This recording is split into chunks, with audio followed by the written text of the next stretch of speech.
Black Star Network is here. Hold no punches! I'm real revolutionary right now. Black power. Support this man, Black Media. He makes sure that our stories are told. Thank you for being the voice of Black America, Roland. Stay black. I love y'all. All momentum we have now, we have to keep this going. The video looks phenomenal. See, this difference between Black Star Network and black-owned media and something like CNN. You can't be black-owned media and be scared. It's time to be smart. Bring your eyeballs home. You dig?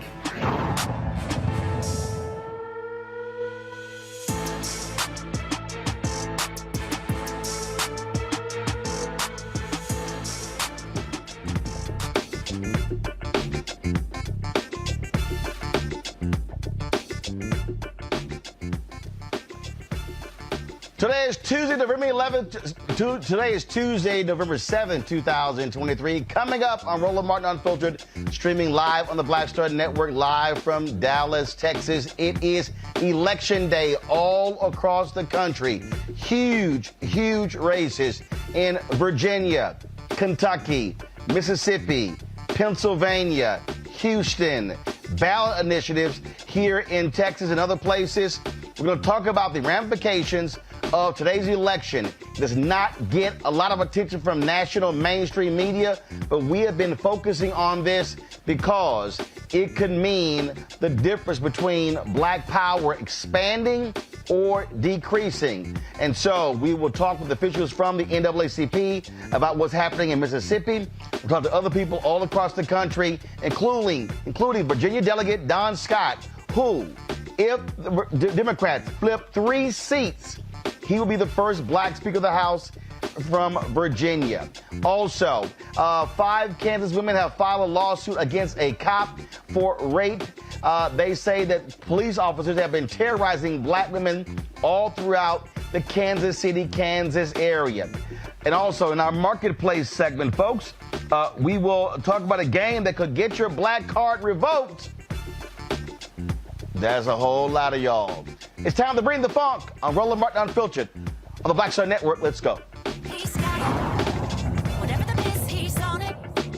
Whatever it is, he's got the scoop, the fact, the find. And when it breaks, he's right on time and it's rolling. Best believe he's knowing. Putting it down from sports to news to politics. With entertainment just for kicks, he's rolling.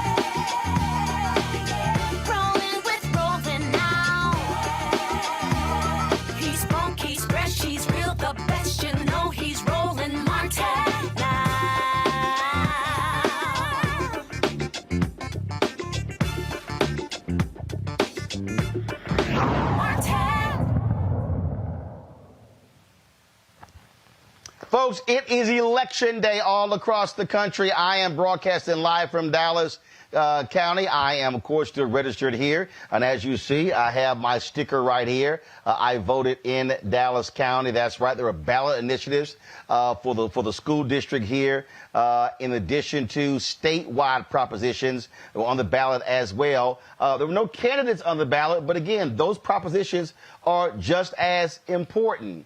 And that's something that we have to understand, that when we talk about voting, we cannot be so fixated on President of the United States, on United States senators and members of Congress. You've got gubernatorial elections taking place today. You've got state races. You've got county races, mayoral races, propositions, you name it. And if you want to understand how important this platform is, when I went and voted, one of the sisters there, she told me, she said, hey, Roland, good to see you. She said a number of people came in today and said they did not know there was an election until they saw your show when you were talking about check your local elections. And so we have to understand, people go about their lives, they get these mailers in the mail, they say something's not important, but it absolutely is. We're going to show you a clip of Gary Chambers, the activist from Louisiana. He's actually in Atlanta today trying to help a brother get elected to the school board. The clip is phenomenal. Gary runs up on a cop, a black cop, who's like, I don't know if I'm going to vote. And Gary's like, what the hell are you talking about? You're a public servant. And so wait until we show you that clip. And so that's what people need to understand. But again, huge races going on all across the country. Major eyes are on Virginia. Republican Glenn Youngkin has made it clear, if Republicans take control of the Senate, take control of the House, they're going to enact an abortion ban in Virginia. That has been the dominant conversation on advertising, television commercials, radio commercials, and all the candidates. And so that is, again, on the ballot. You also, of course, have critical races in Pennsylvania, statewide races for the Supreme Court. Also, who controls the county election boards? You also have city council races in Philadelphia. You've got a mayoral race in Houston where Congresswoman Sheila Jackson Lee is trying to keep the mayoral seat in black hands. Sylvester Turner, he, of course, is the mayor of Houston. He is term limited. And so he is, of course, is running. And so what you have to understand, folks, is a lot going on. I want to bring in my panel right now, Dr. Mustafa Santiago Ali, former senior advisor for environmental justice at the EPA out of D.C., Mignon Guy, associate professor, Department of Afro-American Studies at Virginia Commonwealth University, and also Dr. Larry J. Walker, assistant professor, University of Central Florida. All three of them join us right now, and so glad to have you here. Mustafa, I want to start with you. Again, we try to explain to people why these races matter. It's amazing when you see low turnout, when you see folks are going, well, these off years. In some of these places, you're seeing potentially 15, 18, 20, 25% turnout. And I keep saying, if black people maximize our numbers, we could be sweeping these elections, but we got to actually show up. Yeah, this is a moment to make sure that folks are not falling asleep and that they're actually taking advantage of this opportunity that we have. You know, we take a look and we see after the polling is done that in many instances, sometimes, you know, votes can come down to 100 votes or 1,000 votes, especially on the county level and the local level. So when you don't get engaged, you don't have the opportunity to make sure that the right type of zoning is happening so that you're not getting facilities placed in your community, in black and brown communities that is making people sick and making them lose their lives prematurely, making sure that those education initiatives are being handled properly and that you don't have, you know, these far right-wing folks who continue to fill up the spaces on the local elections on the education side of the equation, making sure the proper housing is happening, making sure that when we're talking about new jobs coming into an area, that you're making sure that a percentage of those that are going to be contracted are actually coming to our communities. All that is tied to you actually getting engaged and you voting, and not just you voting, but grabbing somebody else's hand in your family or a friend and saying, let's go together. So we have power unless we give it away, as my grandmother says. Mignon, 2018 in Virginia, there was an actual tie where they had to have a drawing. Virginia Republican David Yancey, he won a seat in the House of Delegates that gave Republicans control of the House. They continue to have control of the House. At that point, they had control by 1 vote. They now have control by 3 votes. That's a perfect example. That was a literal tie, and they had to have a drawing to actually determine who the winner was. And so when people say, well, my vote doesn't count, here's a pretty damn good example. Your vote does count. Yeah, it's interesting. So I am in Virginia, and ironically, you know, as a college professor, I always tell my students, I don't care who you vote for. I don't care what the platform is. I don't care what your political ideology is. You just have to vote, right? And luckily in Virginia, I mean, I got to give it to Northam. I believe it was under Northam that he made Election Day a holiday. So today's a holiday for us. So it's easy. I understand people that are in states that, you know, these are smaller elections and you don't have a holiday and people are busy and get into their own sort of routines and they miss what's happening, right? But we had a holiday today. So for us, there was no reason for anyone not to vote. But unfortunately, we have a lot of younger people in particular that are just, and older people, quite frankly, that are just disenchanted and disaffected by the political climate. And they sort of abdicate the power, one of the few sort of powers that we can exercise in this country, and don't vote. But yeah, it can come down to 1, 2, 3 votes, And that can make all the difference in the world. And this is one chance, one opportunity that we have to have our voices heard and to participate in our democracy that will not work unless we make it work, right? Democracy only works if we force it to, if we participate. And that's what people have to continue to remember. You know, Larry, here in the Dallas South Dallas County city of Cedar Hill, there was we don't have Larry, so let me know when we get Larry back. There was a ballot initiative called Proposition A, and the whole point there was to increase the taxes to retain teachers, provide better pay, hire armed police officers, keep schools safe, things along those lines. And that's a perfect example. Let me know when we got Larry back. That's a perfect example. Okay, we got Larry back. So, Larry, that's a perfect example of that's not a sexy election. And so typically in this type of election, you're going to see a much lower turnout. But it's a perfect example of why we have to vote, because on one hand, we can't keep talking about how we want better schools if we're actually not paying for those better schools. And there were about 14 constitutional amendments that were on the ballot. I'm going to sit here and do this here. Mama, bring me a sample ballot. Bring a sample ballot. I took pictures of it.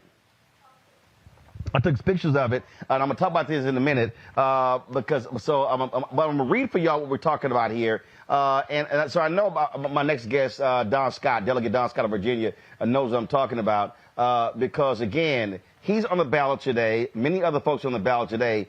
But, Don, this is a perfect example, you're from Texas as well, of how these propositions ain't sexy, but they matter when it comes to governance. Absolutely. They're a big part of what happens in government, how we deal. If you look at the Ohio proposition, whether abortion will be enshrined in the Constitution, we did casino referendums here. We've done marijuana referendums here, legalizing marijuana referendums here. It's very important. And I think I was just listening to your guest. We have to be able to have a strategy, a long-term strategy beyond this one election, because the young African-American voters are not turning out anymore. They're losing faith in this system. They don't feel like they have a stake in it, or they are just they just don't care. And I talked to some today, and I had to get them out to vote, and they care about issues, but they don't think that politics makes a difference. They don't understand how impactful it is.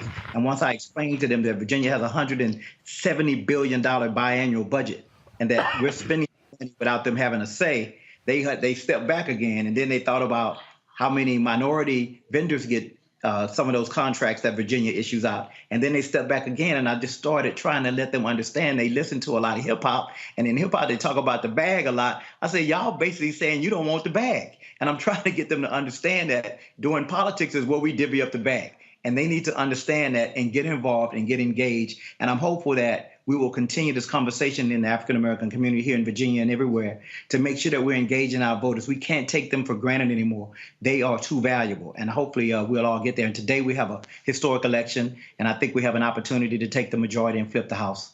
So I'm excited about that. Now, I was on Twitter earlier. I was on Twitter earlier, and I saw a number of videos from William and Mary and a number of universities across the state that had a lot of folks in line. And the reality is we saw the exact same thing with young voters in 2022, some of these special elections, especially in Michigan, where abortion was on the ballot. We're seeing it in Ohio. And so the thing that, as you said, Don, the people have to understand, you can't complain about policy if you don't change the politicians. Absolutely. And I think at these universities where we have this fixed audience that we can get to easy, it's a little easier than when we're dispersing in communities. And I think we need to have a strategy for that. But I think that is going to make the difference. Some college students at some very important swing districts are going to come out today in Williamsburg and Blacksburg and Newport News here in Virginia, and they're going to make the day. They're going to let their voices be heard. I think abortion is on the ballot. That's a huge issue for young people, men and women. They want bodily autonomy. They look at making intimate decisions about your own body body as being a fundamental freedom. And I think for the last 50 years it had been until Roe was overturned. And I think people don't want any restriction from Richmond politicians. And I think that is going to play a huge role in the day and whether or not we flip the House. Polls been open since 6 a.m. in Virginia. I'm sure you have been getting reports all around the state.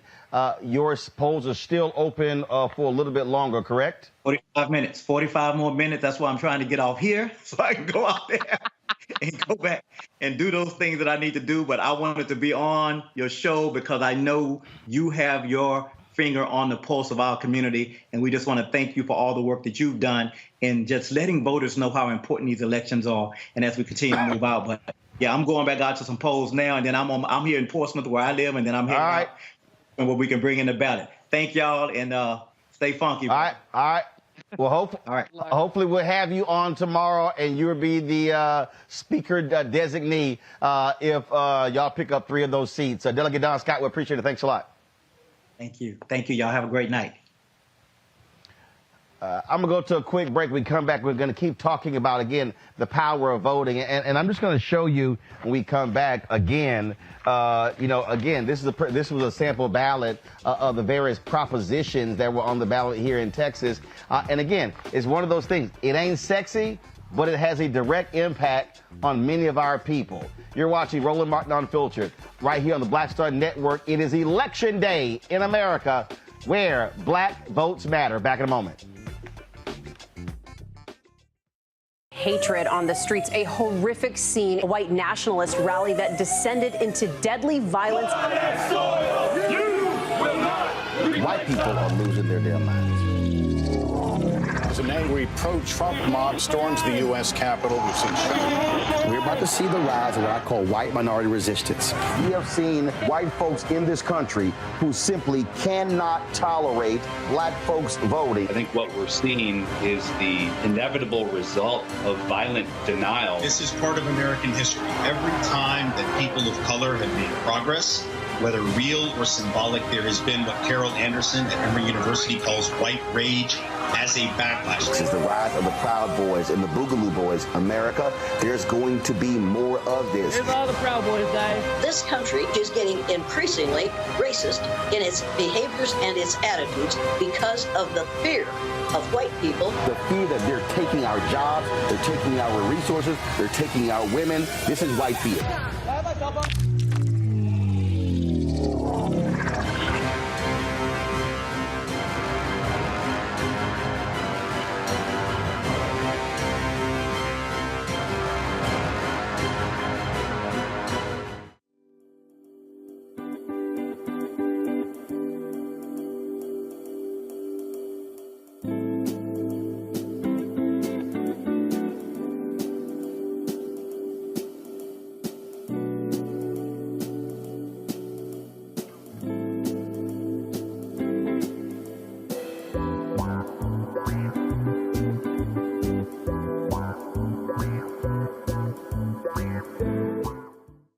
Hello, I'm Paula J. Parker. Truly proud on the Proud Family. I am Tommy Davidson. I play Oscar on Proud Family, Louder and Proud. Hi, I'm Jo Marie Payton, voice of Sugar Mama on Disney's Louder and Prouder, Disney Plus. And I'm with Roland Martin on Unfiltered.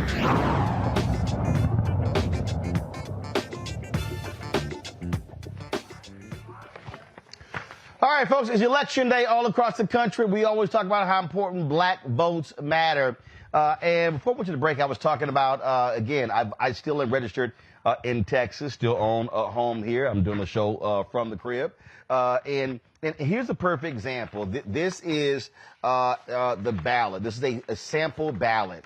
And it lists all of the different ballot initiatives that were on the ballot. They're constitutional amendments that are on the ballot, and they mean a number of different things. First and foremost, one of the ballot initiatives on here dealt with the issue of Texas retirement system.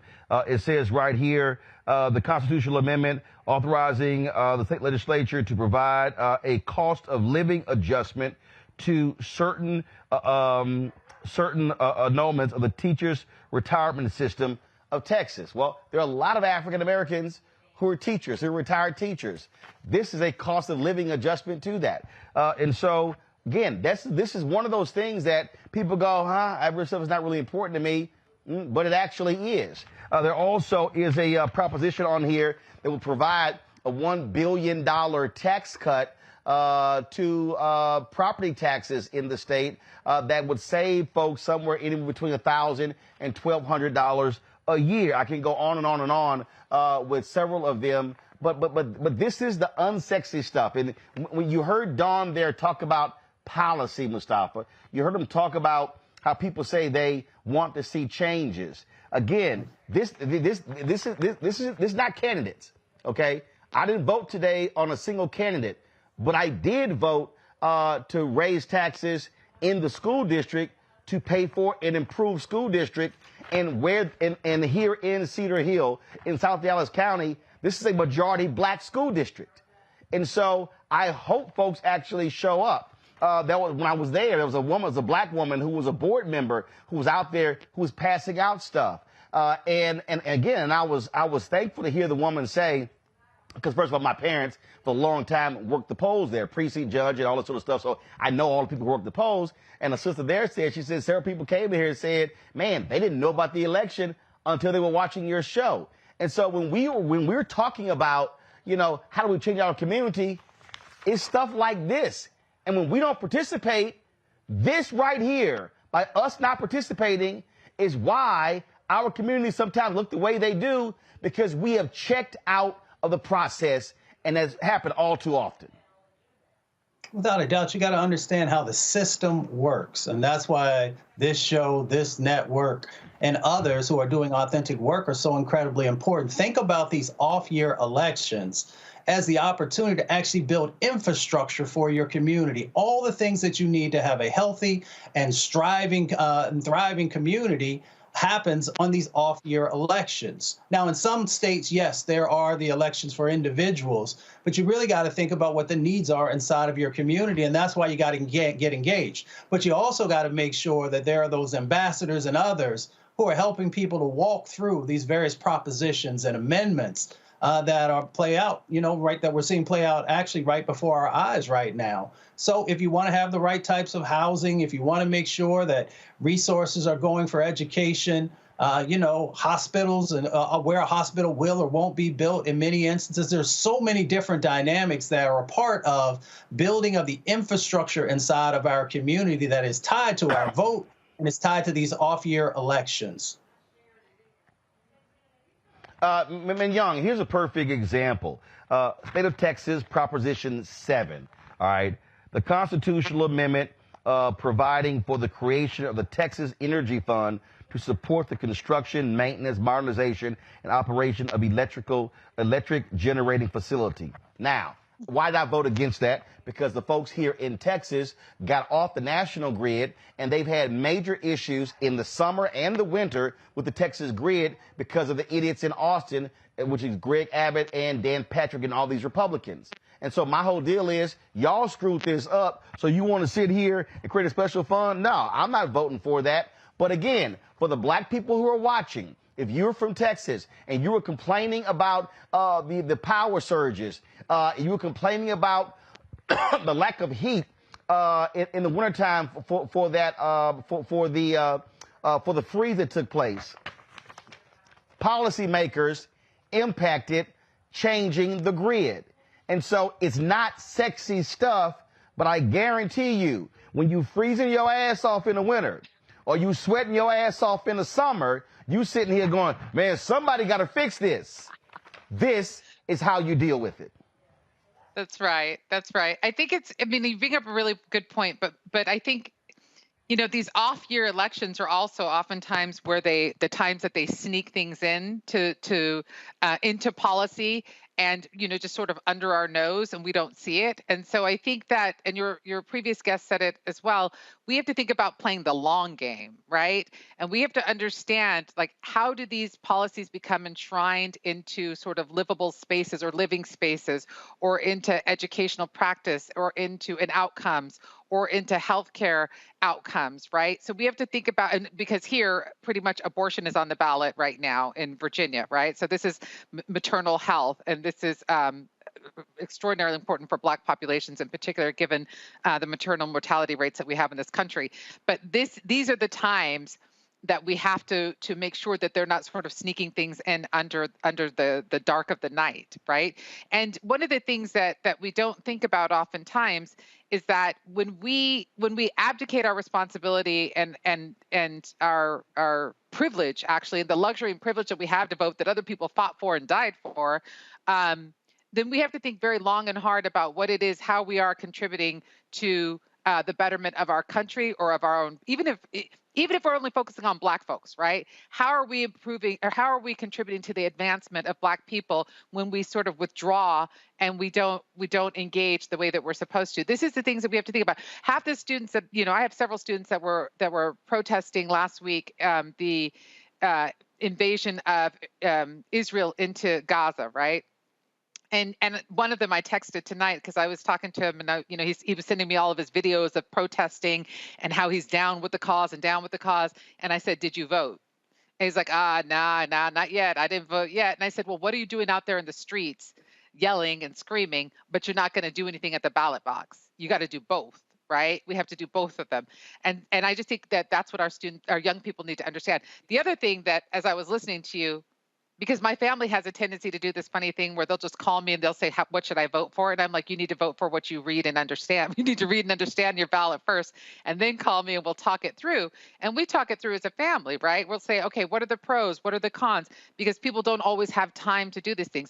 But this is what we do in our family, right? And this is what other families can do as well. We can make it sort of a family affair where we're all like, we're looking out for ourselves. We're going to try to make sure that we improve our living conditions, our well-being, and that of our community as well. And perhaps if some people are thinking these ballots are so long, because oftentimes they really are long, oftentimes they write initiatives, sort of in this reverse language, whereby you think you're voting for one thing and you're voting for something else, and it can be overwhelming. But that's when you bring in your community, and that's when you talk it through, and then that's how we have a strategy of working forward and moving forward together, and that's how we play the long game.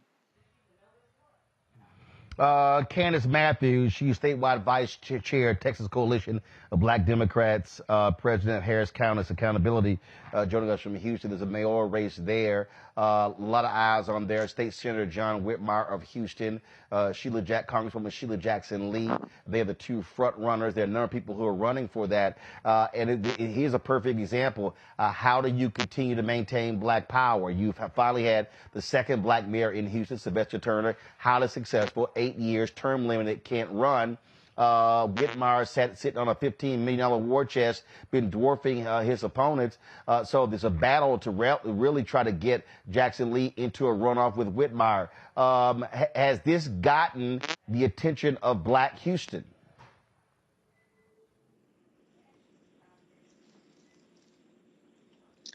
Actually, yes, it has, because this specific race has been very brutal, okay? It didn't got to the point, because, I call her Auntie Sheila, because, that's my girl. And so Auntie Sheila was even targeted based on a recording that happened 13 years ago when she was going off on her staff. And so I know how our Congresswoman is. She is very meticulous about how she wants things done and how she is with her staff, right? And so they try to use that against her, but it actually helped her. You know what I mean? And then you have John Whitmire, who has this huge war chest, and basically he has taken a lot of the coconuts who basically want to put him in place. But in all actuality, is that we really want Congresswoman Sheila Jackson Lee. And so, I mean, they know that Sheila actually Well, actually, also let me explain this here. So Houston has a nonpartisan mayoral race. But the reality is it has gotten parts in the last several different races. You have mostly Republicans who are supporting Whitmire. They are angry with Democrats. Democrats control City Hall. Democrats control county government. And you've got a Latina who's the county chair. You've got an African-American mayor who is the mayor there. And you got some white folks in Houston who are like, yo, we want some of this power back. All of those dynamics are also at play in this mayoral race. Yes, and that's where the attacks are coming in, because what has happened is that our Congresswoman has suffered the attacks, like I said, of a recording that happened 13 years ago. Even her campaign chairperson was assaulted, so it's like it's dirty politics that's being played at this time. So she's taking the high road. She's not throwing the mudslinging. And I think that she's going to come out on top because her track record speaks for itself. As for Whitmire, on the other hand, I mean, we know you know what I mean? You like to, come into the Black communities and try to make it like you doing stuff for us. But baby, you still white. Okay. And don't try to come over here with this Decepticrack mentality, because you got Republicans that's backing you and you're going to be publicized by them. So we already see the play and we're not going to go for it. That's what we're doing at this point right now. We'll be watching this here again. This is likely going to go to a runoff. So we'll be watching these election results through the night. Candace Matthews, we appreciate it. Thanks a lot. Love you, Roland. Folks, going to a break. We come back. We're going to talk to the folks in Mississippi, see what's happening there. I'm looking at a tweet right here that this is at least 9 precincts in Hinds County, Mississippi's most populous county and the home of 83% Black capital city of Jackson. They have run out of ballots. Black folks are voting in Mississippi. We'll get a view of what's happening there next. It is election day all across the country. You're watching Roland Martin Unfiltered right here on the Black Star Network, where Black votes matter. When you talk about blackness and what happens in Black culture, we're about covering these things that matter to us, speaking to our issues and concerns. This is a genuine people-powered movement. There's a lot of stuff that we're not getting. You get it, and you spread the word. We wish to plead our own cause. Too long have others spoken for us. We cannot tell our own story if we can't pay for it. This is about covering us. Invest in Black-owned media. Your dollars matter. We don't have to keep asking them to cover our stuff. So please support us in what we do, folks. We want to hit 2,000 people, $50 this month, raise $100,000. We're behind 100,000, so we want to hit that. Y'all money makes this possible. Check some money orders. Go to P.O. Box 57196, Washington, D.C. 20037-0196. The Cash App is $RM Unfiltered. PayPal is R Martin Unfiltered. Venmo is RM Unfiltered. Zelle is Roland at RolandSMartin.com. Next on the Black Table with me, Greg Carr, we welcome the Black Star Network's very own Roland Martin, who joins us to talk about his new book, White Fear: How the Browning of America is Making White Folks Lose Their Minds. The book explains so much about what we're going through in this country right now, and how, as white people head toward becoming a racial minority, it's going to get, well, let's just say, even more interesting. We are going to see more violence. We're going to see more vitriol, because as each day passes, it is a nail in that coffin. The one and only Roland Martin on the next Black Table, right here on the Black Star Network. My name is Lena Charles, and I'm from Opelousas, Louisiana. Yes, that is Zydeco capital of the world. My name is Margaret Chappelle. I'm from Dallas, Texas, representing the Urban Trivia Game. It's me, Sherry Shepard, and you know what you watch. Roland Martin on Unfiltered.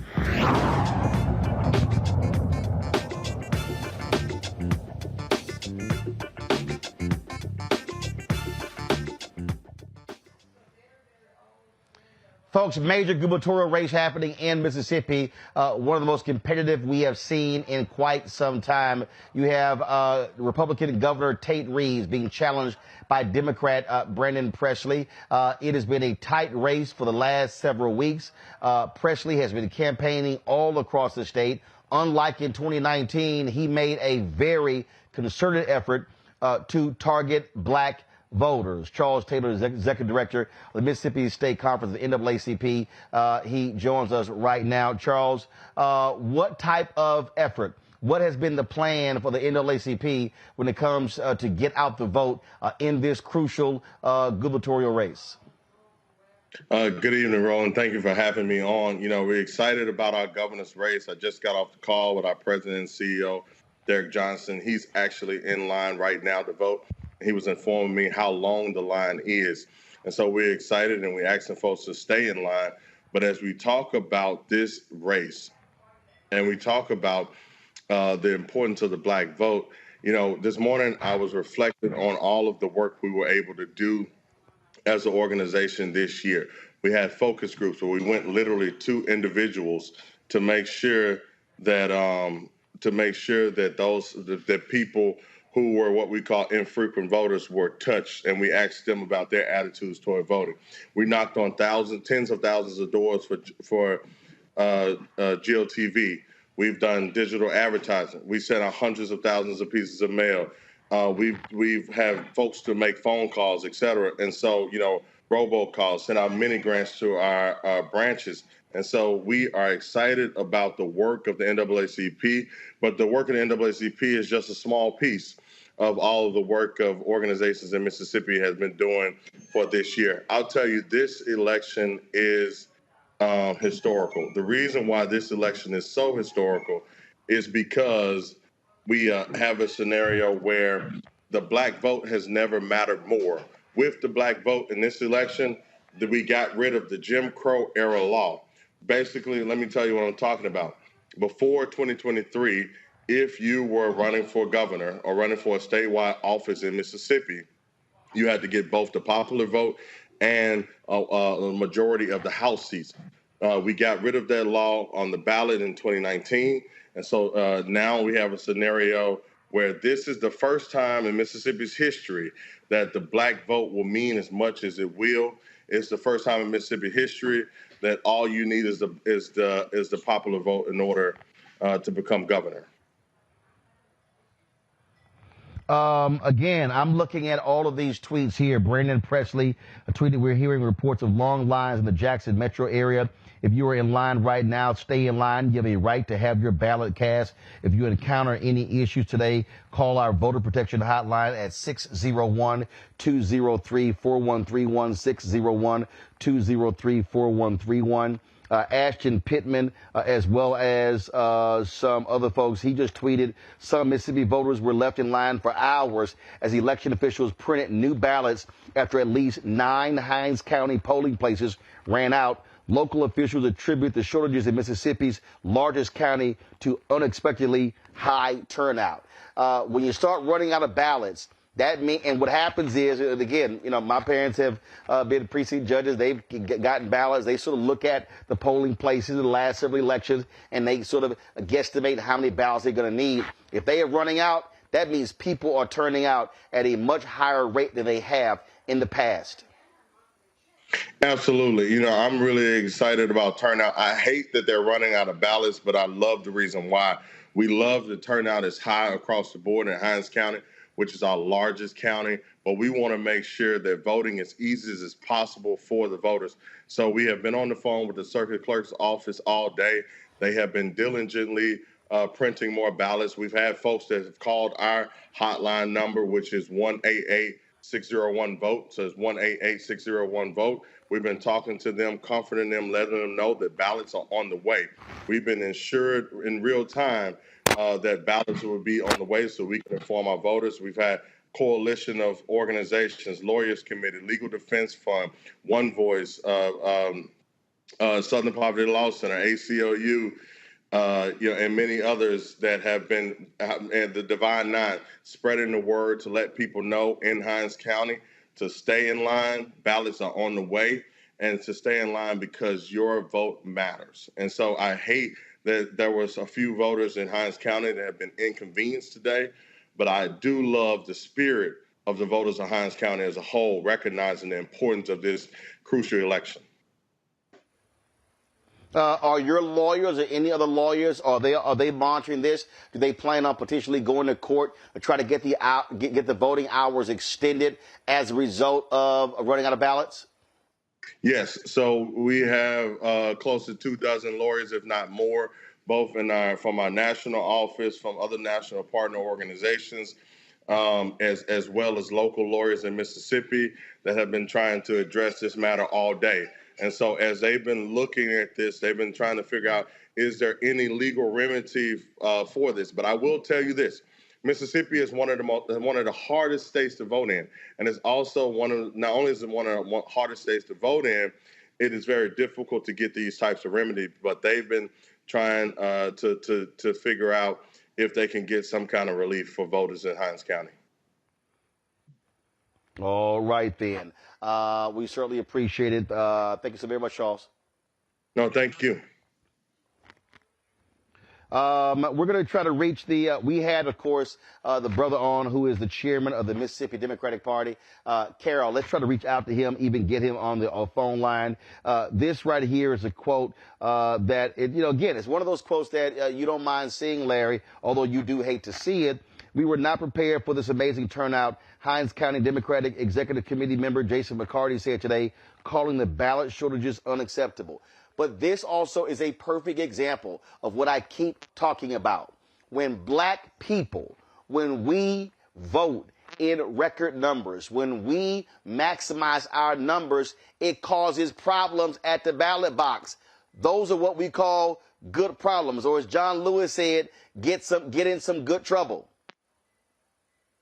Absolutely. I mean, you're shaking the foundations of the political system. I mean, you got to talk about the percentage of black folks in Mississippi. Is over 35%. So, as you talked about on your show consistently, if black folks come out to vote, then we can make sure you get people like Governor Reeves out, who has consistently ignored the challenges, infrastructure challenges in Jackson, won't expand Medicaid, amongst a number of issues that impact the black community. But obviously, like you said, running out of ballots is problematic. But like I said, this speaks to how black folks are excited, enthused about going out and maybe dramatically changing in which business is conducted in the state of Mississippi. But once again, hopefully this is an example we will see hopefully in some of the other jurisdictions throughout the country, where you talk about Virginia and obviously Kentucky, some other governor's race, and other places with some of these ballot initiatives we've been talking about all night, which have a long-term impact not only on you, but the lives of your children and your grandchildren. And we often don't consider that when, once again, when these elections aren't held and we have a presidential election. But you have to vote every time you can. And why is it important to vote? Why are Republicans constantly attacking the Voting Rights Act? Since its passage in 1965, it's consistently been under attack. And we know what happened in 2013. So for folks out there watching, if you haven't voted, I need you to get off your couch and hurry up and get on and vote.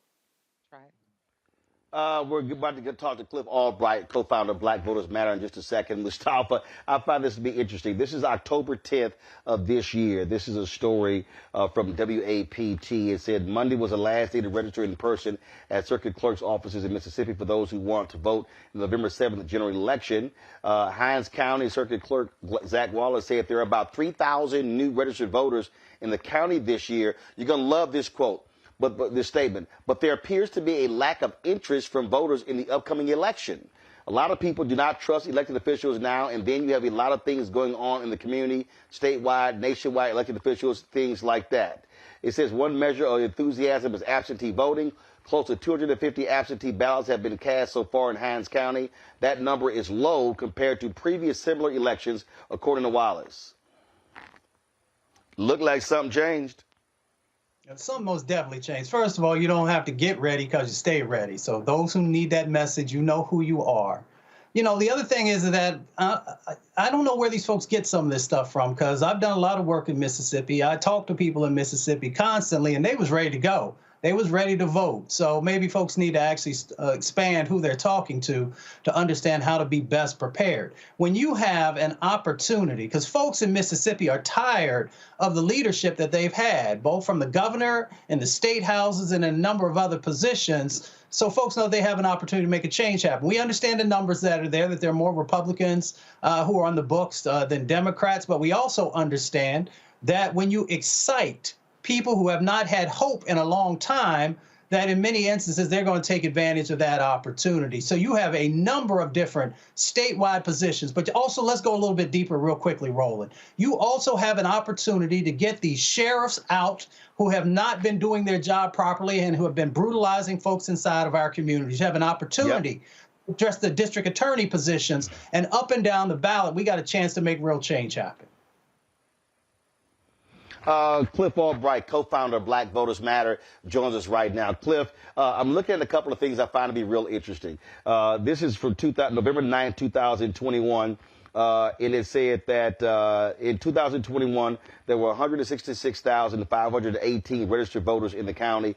Only 33,013 voted in a special election. That was 2 years ago. There's another story that showed in the last time, in the 2019, the last gubernatorial race, about 78,000 people voted in Hinds County. 78% went for the Democrats. You have been saying for months, watch Mississippi, watch Mississippi, watch Mississippi. Something is happening in Mississippi. Y'all better pay attention to Mississippi. And we've had you on numerous times. We are seeing the results of the work of Black Voters Matter and others. What you've been on the ground there, give us a sense of what you have been seeing and hearing in that state. Yeah, thank you, Roland. Yeah, we've been in the state, and to be clear, we're really always in the state, right? Because we don't stop doing work in the state of Mississippi. It means that much to us all throughout the year, us as well as other partners like Mississippi Votes and Mississippi One Voice. And so, but we've been here for our bus tour for a few days, for 3 days now. I've been here for a week. I packed up and came here for a week starting last week on Wednesday, and I've been to all parts. I've been in the Delta, I've been in Jackson, Hinds County, I've been over in the Gulf Coast, and everywhere we went, we've seen a lot of interest. We've seen a lot of enthusiasm. We've seen everybody knowing about the election, which sounds basic, but as you probably know, a lot of times in a lot of these odd number years and some of these elections, it's a battle just to get people to even know that the election is taking place. But there was wide scale awareness of the election, awareness of what was on the ballot, awareness of the issues, and people really excited about being able to go vote and get some change in this state, and people feeling like change was really possible this time, even in ways that people didn't necessarily feel it back in 2018 when Mike Espy was running for Senate. People were, kind of excited to be able to vote for a black man for Senate and have that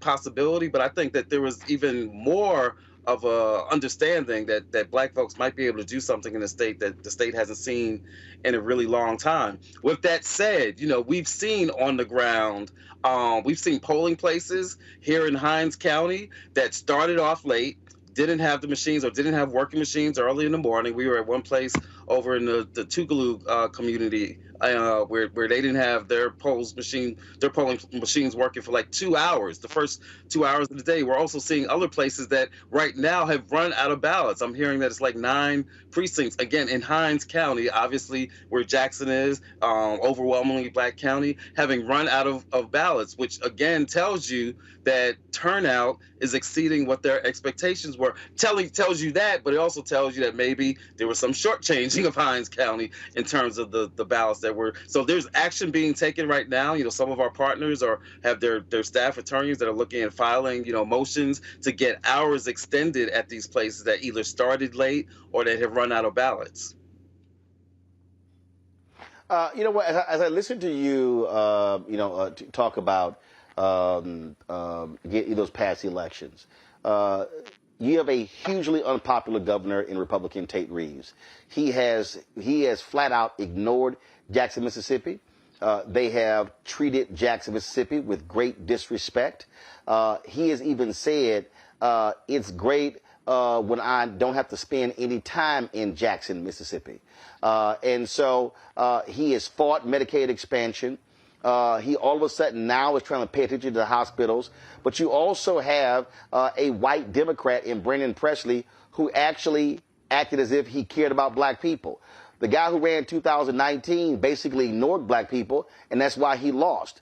This is a different. This is a guy who went to HBCU homecomings, who was on these campuses, who actually went to significant places. It's a perfect example that other white Democrats, white conservative Democrats, should learn from.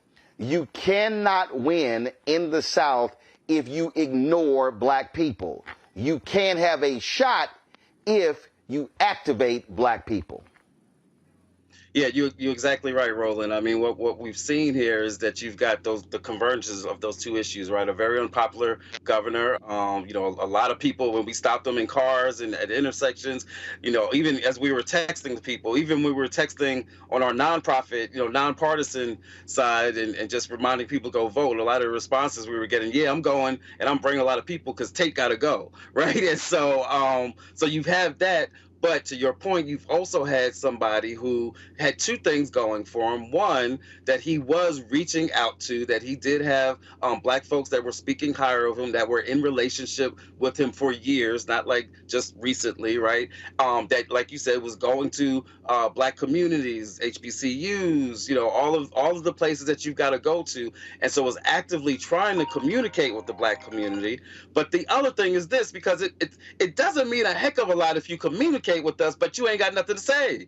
He actually had something to say. He was talking about consistently, and this is really what first caught my attention 6 months ago when I first started warning people and telling people something's happening in Mississippi, because he was talking about Medicaid expansion. He was talking about the hospital system that's falling apart. That's an issue that hurts black folks very much, right? Especially in the Delta, where you have rural hospitals closing. But it doesn't just affect us. It also affects other folks too, white folks that were like, you know what, I do want some health care, right? And so he was talking about that. He was talking about the grocery tax. Again, Mississippi, the highest grocery tax in the country, right? The most regressive of regressive taxes, not just the sales tax, but taxing food and groceries. Mississippi has the highest rate in the country in one of the poorest states. So he was talking about issues of substance, issues of corruption, right? Brett Favre and the corruption with the TANF, giving away the TANF funding to Brett Favre to build a volleyball court for his daughter. And so talking about issues that impact our community. So you gotta try to talk to us, and you also gotta have something to talk about, and that's part of what's I believe is part of what's making the difference here. Indeed, I know. Look, y'all are busy workers, so we're gonna let you go because I'm sure folks are calling y'all phones trying to get some help. Let's try to make sure that as many of our folks can vote as possible. Polls should be closing fairly soon, and so we'll be watching out for this vote count tonight. Cliff Albright, Black Voters Matter. We appreciate it. Thanks a lot. We got an hour left. If you know somebody in Mississippi, y'all call them up, call them, text them, do something, send them a photo, do something and tell them they got to go vote. We got a little bit over an hour left right here in Mississippi. Thank you, Roland. Little more than an hour to vote in Mississippi, folks. Let them know. If y'all in Mississippi, guess what? Y'all can watch this on your phone while you standing in line. So go vote. Make your, and look, the back of my shirt, the front says Alpha's vote. The back said no vote equals no voice. Cliff Albright, thanks a lot. Thank you. Going to a break. We'll be right back. Roland Martin Unfiltered right here on the Black Star Network, where black votes matter.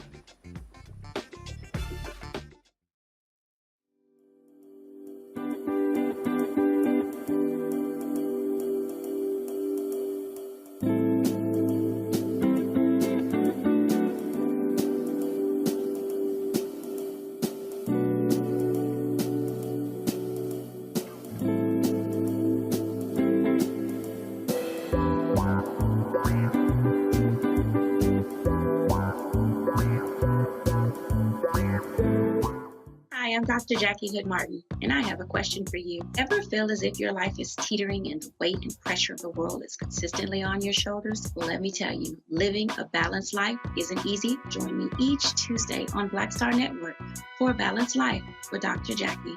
We'll laugh together, cry together, pull ourselves together, and cheer each other on. So join me for new shows each Tuesday on Black Star Network, A Balanced Life with Dr. Jackie.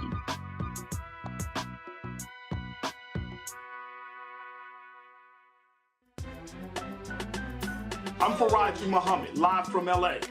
And this is The Culture. The Culture is a two-way conversation. You and me. We talk about the stories, politics, the good, the bad, and the downright ugly. So join our community every day at 3 p.m. Eastern and let your voice be heard. Hey, we're all in this together. So let's talk about it and see what kind of trouble we can get into. It's The Culture, weekdays at 3, only on the Black Star Network.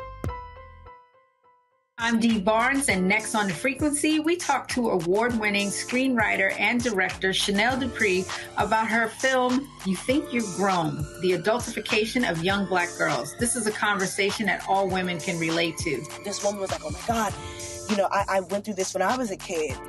She wore something, it was a maxi dress, but the way it fit on her body, this female teacher thought that she looked too grown and spun her around in front of a male teacher and said, do you think she looks grown, right? Oh my God. So that's next time on The Frequency on the Black Star Network. Hey, it's John Murray, the executive producer of the new Sherry Shepherd Talk Show. And you're watching Roland Martin Unfiltered.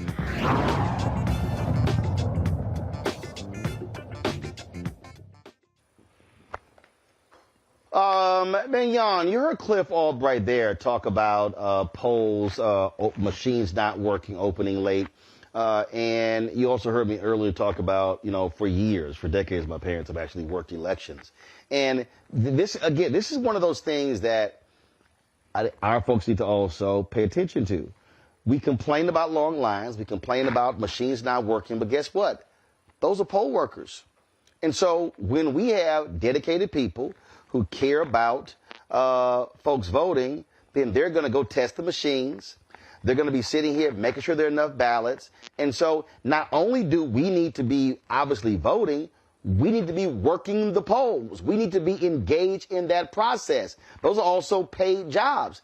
And so I can't implore people enough. And when you go to these polling locations, it's typically older folks who are there. They're in their 60s and 70s and 80s. But there's no age minimum where you got to be at least 60 years old to work a poll. This is another way for our people to be engaged in the political process to help our people.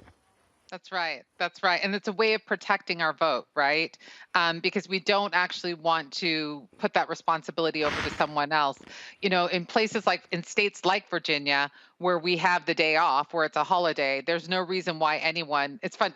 It's really funny because you actually kind of called me out without knowing that you just called me out, because I was thinking to myself at the grocery store today, I probably should have been working the elections as well because I had the day off, right?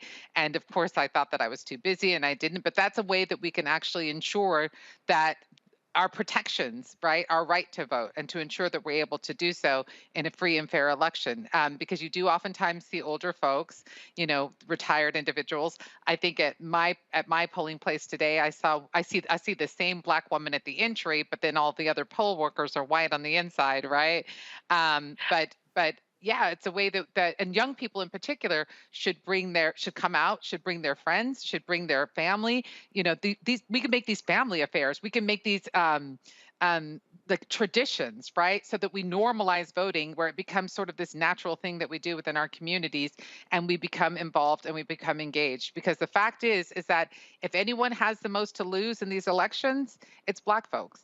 And so, and when we know that when we have something to gain, everyone rises with us, right? And so that's the thing that we have to think about. We have to think about what do we have at stake and how are we going to protect it? And the gentleman before, I'm not surprised that Mississippi is coming out, showing out the way that they are, quite frankly. Mississippi, as he was saying, I was thinking about it and I thought, wow, they have the lowest rates of education outcomes. They have the some of the worst environmental racism that you see in the country, right? They've got the worst health outcomes during the pandemic, maternal health, cardiovascular disease. You've got cancer alleys. They've got, he was talking about the grocery taxes, which I was not aware of, and is quite appalling when you think about the levels of poverty, and then you think about high grocery taxes. They're basically starving these people out. So yeah, I would be surprised if Mississippians, Black Mississippians in particular, did not show out. I would be shocked because they're tired. And those people that are there, if they have an hour to go, and even if they've heard about the not having ballots, get in line and make it difficult for them to try to dissuade you from voting. Don't make it easy for them. Don't do the arms of white supremacy or the job of white supremacy for them.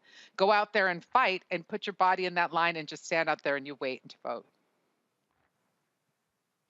Larry, people are asking about Kentucky. First of all, nearly all the polls in Kentucky have closed. Now the voting begins to count. I did see a particular tweet. Give me 1 second.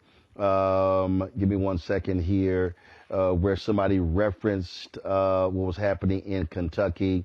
And it looks like, according to one particular analysis, Daniel Cameron was running behind some of the other Republicans elected statewide. So it looks like, matter of fact, Daniel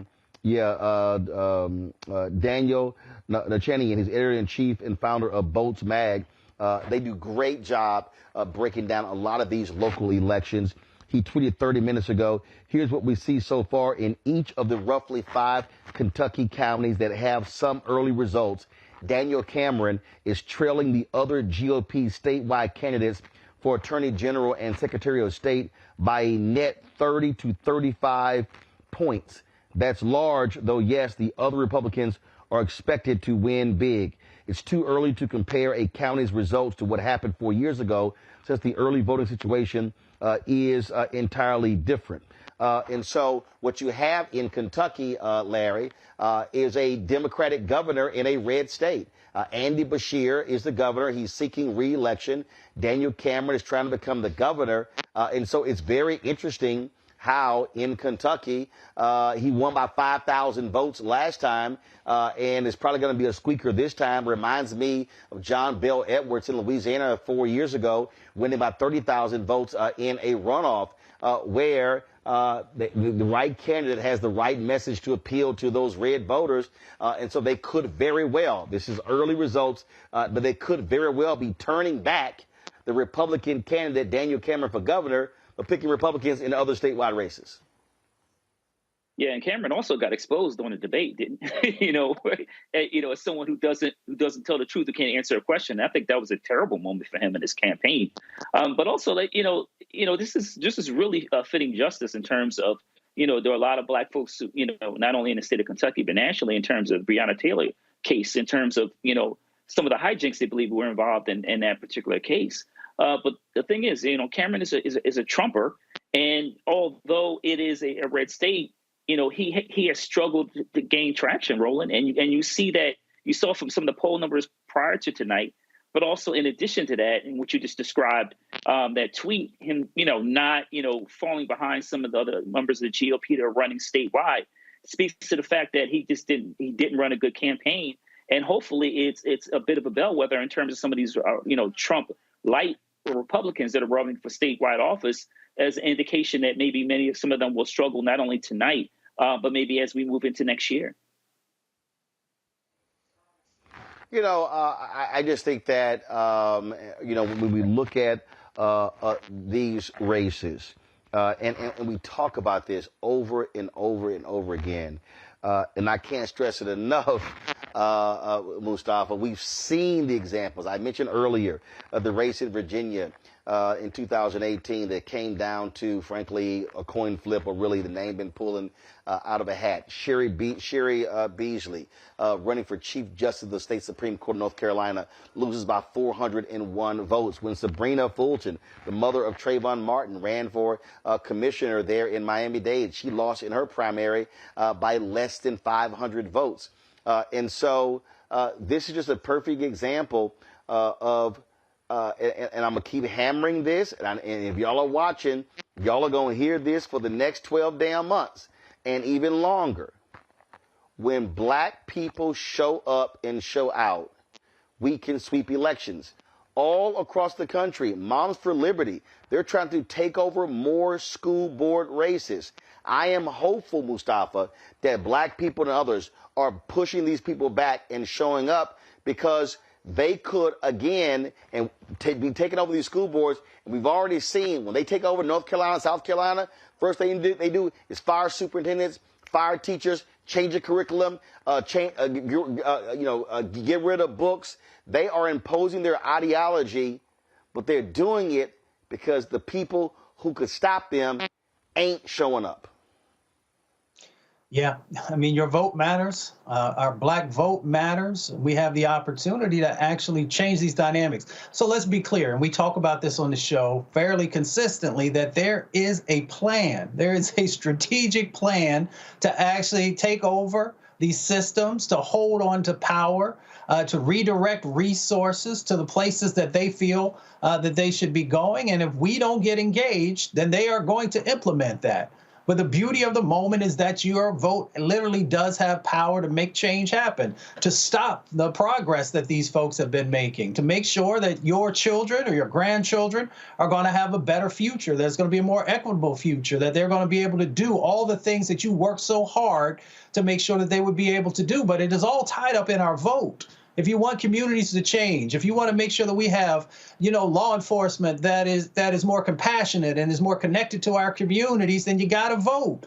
If you want to make sure that the food insecurity issues that are going on that we talked about, you got to vote. If you want to make sure that you're addressing environmental racism, make sure that you have clean air in your communities like others do, you got to vote. So there's so much power for us to actually make sure that we are changing the dynamics that we're seeing in certain parts of our country and moving us toward that North Star, which all of us should be focused on, which is justice. Hold tight 1 second. I got to go to a break. We come back. More election 2023. Polls are closing in some places. They're still open for the next hour in Mississippi. We will give you some information that as we are getting it as it comes in. Also, I'm going to show you a video when we come back of activist Gary Chambers. He's in Atlanta helping a friend out get elected to the school board.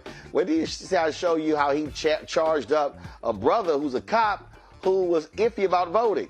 You're watching Roland Martin Unfiltered on the Black Star Network. Don't forget to support us in what we do, folks. Ain't nobody else out there doing what we do, folks. I'm telling you that right now. There's no black-owned media outlet that can even come close to what we do here at the Black Star Network with this show 2 hours a day, for Roger Muhammad's show 2 hours a day. We've got several other shows that are weekly shows. Deborah Owens, Jackie Hood Martin, Greg Carr. You got Dee Barnes. You got Rolling with Roland, Stephanie Humphreys with the Pivot as well.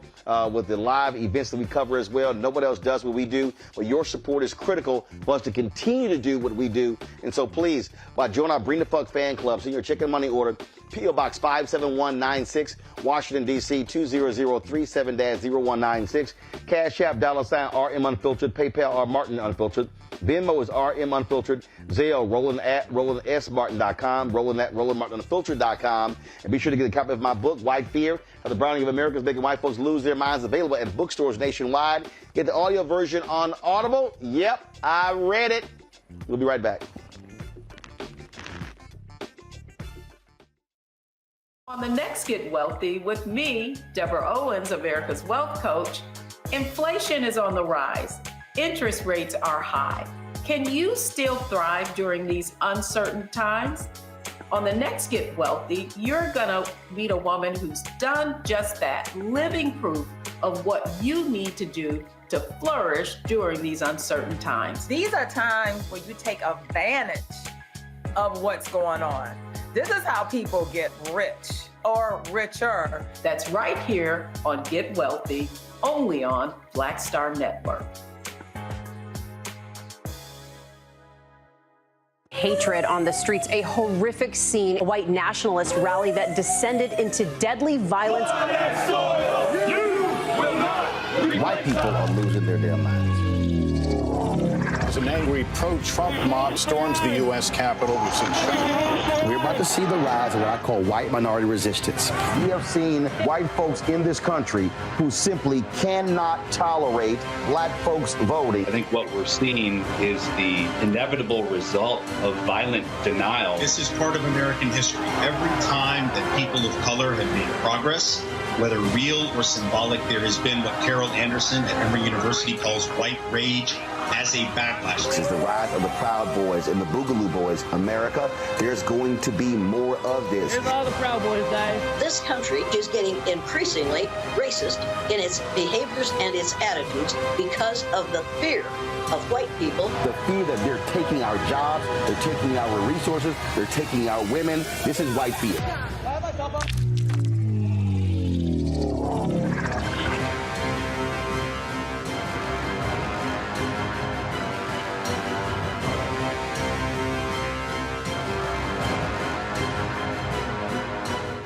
Sherry Shepard with Sammy Roman. I'm Dr. Robin B., pharmacist and fitness coach, and you're watching Roland Martin Unfiltered.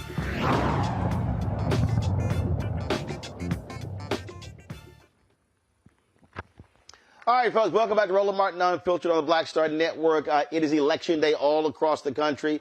Polls are closing. It is 6 p.m. Central Time. Polls will be closing in Texas in 51 minutes. Less than an hour, polls are open in Mississippi. Polls have closed in Kentucky. Polls have closed in Virginia. Now the counting of ballots actually began. If you want to talk about, I'm looking at a lot of different videos. Folks have been posting photos like this here. I voted with their stickers. They've been posting them all across social media. Gary Chambers, an activist in Baton Rouge, Louisiana, was actually in Georgia today helping a friend out running for the school board in Atlanta. And he came across a black cop who was unsure if he was going to vote. Gary was like, what the hell? Watch this.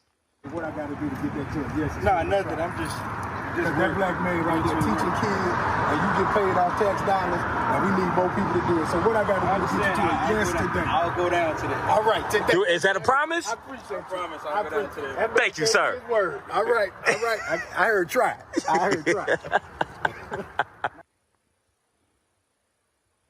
What I found to be hilarious there, Mignon, is Gary was like, dude, you are a public servant. And you're the kind of person when they want to give police officers raises and stuff, you want folks to vote for it. He was all like, man, you better go out there and vote in these other races. That's right. That's right. I mean, it's sad when you think about it, right?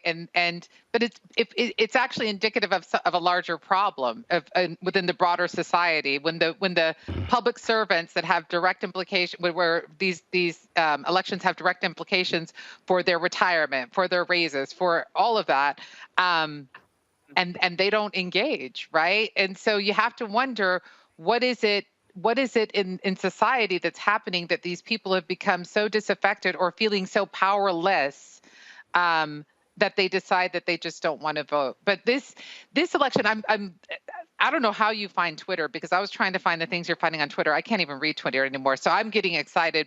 You know, I'm sitting on the edge of my seat. That's not funny, man. Can you read Twitter? Because I don't even understand it anymore.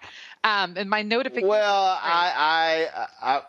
I'm pretty good at perusing this here. In fact, the folks at Mississippi Votes, they actually have filed an emergency petition to extend voting hours at Byram City Hall, Northside Baptist Church, United Methodist Church, and Wildwood Baptist Church until 9 p.m.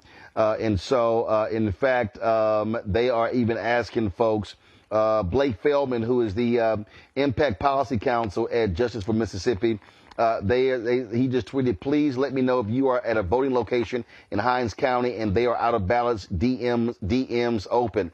Larry, the lawyers, this is, we talk about candidates, we talk about poll workers, we talk about grassroots groups, but this is one day where you really, really, really need strong lawyers, because it's always some shenanigans happening at voting locations all across the country.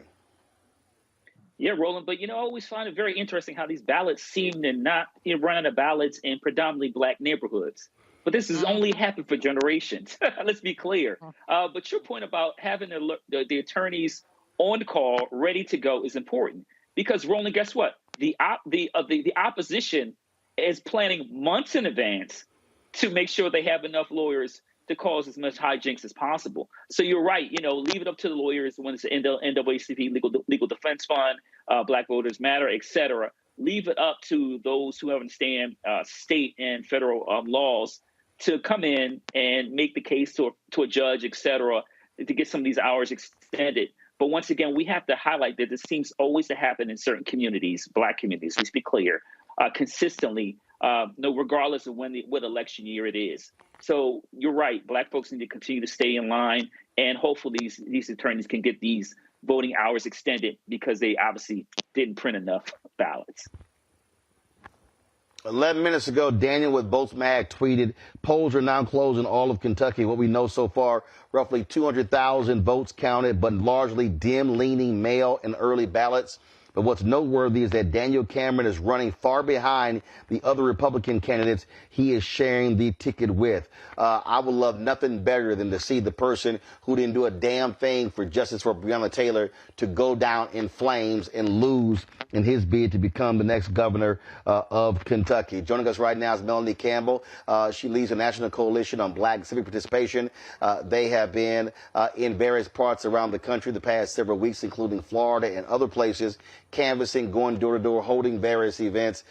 Melanie, what are you hearing on this election day? A lot of different places, a lot of different elections. You've got state legislature up for grabs in Virginia. You've got Supreme Court race, city council races in Pennsylvania and Philadelphia, mayoral race in Houston. You got ballot initiatives in other parts of Texas. You've got gubernatorial races, Mississippi, in Kentucky. You've got the abortion measure that's on the ballot in Ohio. So it's a whole lot that is happening across the country that doesn't get the same amount of attention from mainstream white media because this is an off election year. They would rather spend all their time talking about some damn New York Times Siena poll about the presidential race a year from now, or what the hell Donald Trump lied about in court today. Thanks, Roland. Thanks for inviting me tonight. You're right on target. The elections that are taking place this night will really be what will let us know a sneak peek, if you will, on what could happen or could not happen next year. Ohio, one of the things that we know. Talking to Petey Talley, who's on the ground there, really honing in on issues that are important to Black folks, and the issue of reproductive freedom is on the ballot in Ohio. So they've really been working hard, and she was telling me, folks were turning out. Now, will it be record turnout? I doubt it, right? But because I don't think there were enough resources put out here, quite frankly, for that to take place. In the state of Virginia, where I live, Commonwealth of Virginia, this will determine. It took 25 years for the Democrats to take the House and the Senate in the state legislature, and in one election they lost it, right? So it's going to be really interesting to see kind of how this race sets the tone. Virginia is a battleground state. Ohio is a battleground state. One of the things that I know you talked about it, and I know Tamika is on the ground, Tamika Mallory and Until Freedom have been on the ground.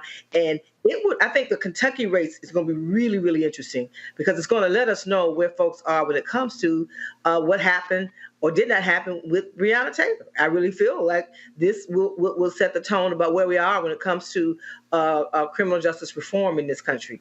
So I think issues are what's on the ballot, the candidates that can match to that. I think it's going to be important. And then when we get ready for 2024, it's really going to be about what's on that ballot and what's at stake. And if people can connect that, then they can look at the candidate. So I'm really, really looking to go deep and dig in to see how this all plays out for us to be ready for 24. Let's go live right after the Andy Beshear election headquarters. So folks, give me a live look what's happening there. Again, the early results are coming in, and what they're showing is lots of split ticketing happening there in Kentucky. This is from, again, Votes Mag. For instance, in Pulaski County, Cameron is up 1,000 votes over Beshear, but in race for governor, his GOP peers for attorney general are up 2,600 votes and 3,100 elsewhere. He says a lot of ticket splitting already going on. Some of it is expected, but scope key. And so we're going to keep watching what's happening there. Polls are open less than an hour in Mississippi. According to Simone Sanders, that petition to extend voting hours up until 9 p.m. For several different locations has been approved by a Chancery Court judge. And so those 4 locations, Byram City Hall, Northside Baptist Church, United Methodist Church, and Wildwood Baptist Church will be extended until 9 p.m. as a result of running out of ballots. We always talk about, of course, Melanie, last thing we want to do is people sitting there waiting in long lines, running out of ballots, having to wait any longer. But people also have to remember, if you are in line right now, you have a legal right to still cast your ballot. Just don't leave. That's right. And remember that 1-866 our vote number, election protection. If you're still in line, and I know a lot of folks are tuning in to your show, Roland, because it's news that we need in our communities, that they don't get out of that line.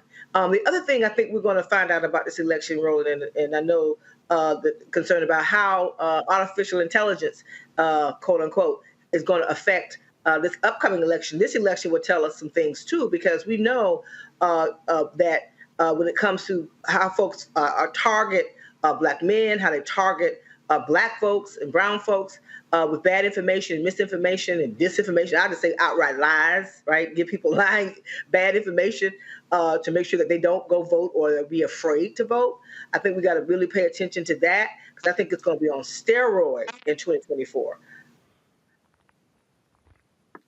Some breaking news out of Mississippi. The Mississippi Democratic Party.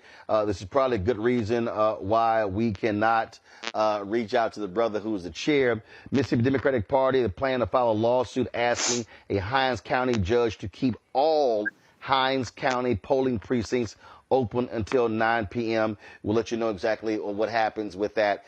Questions from Melanie Campbell from our panel. Larry, I'll start with you.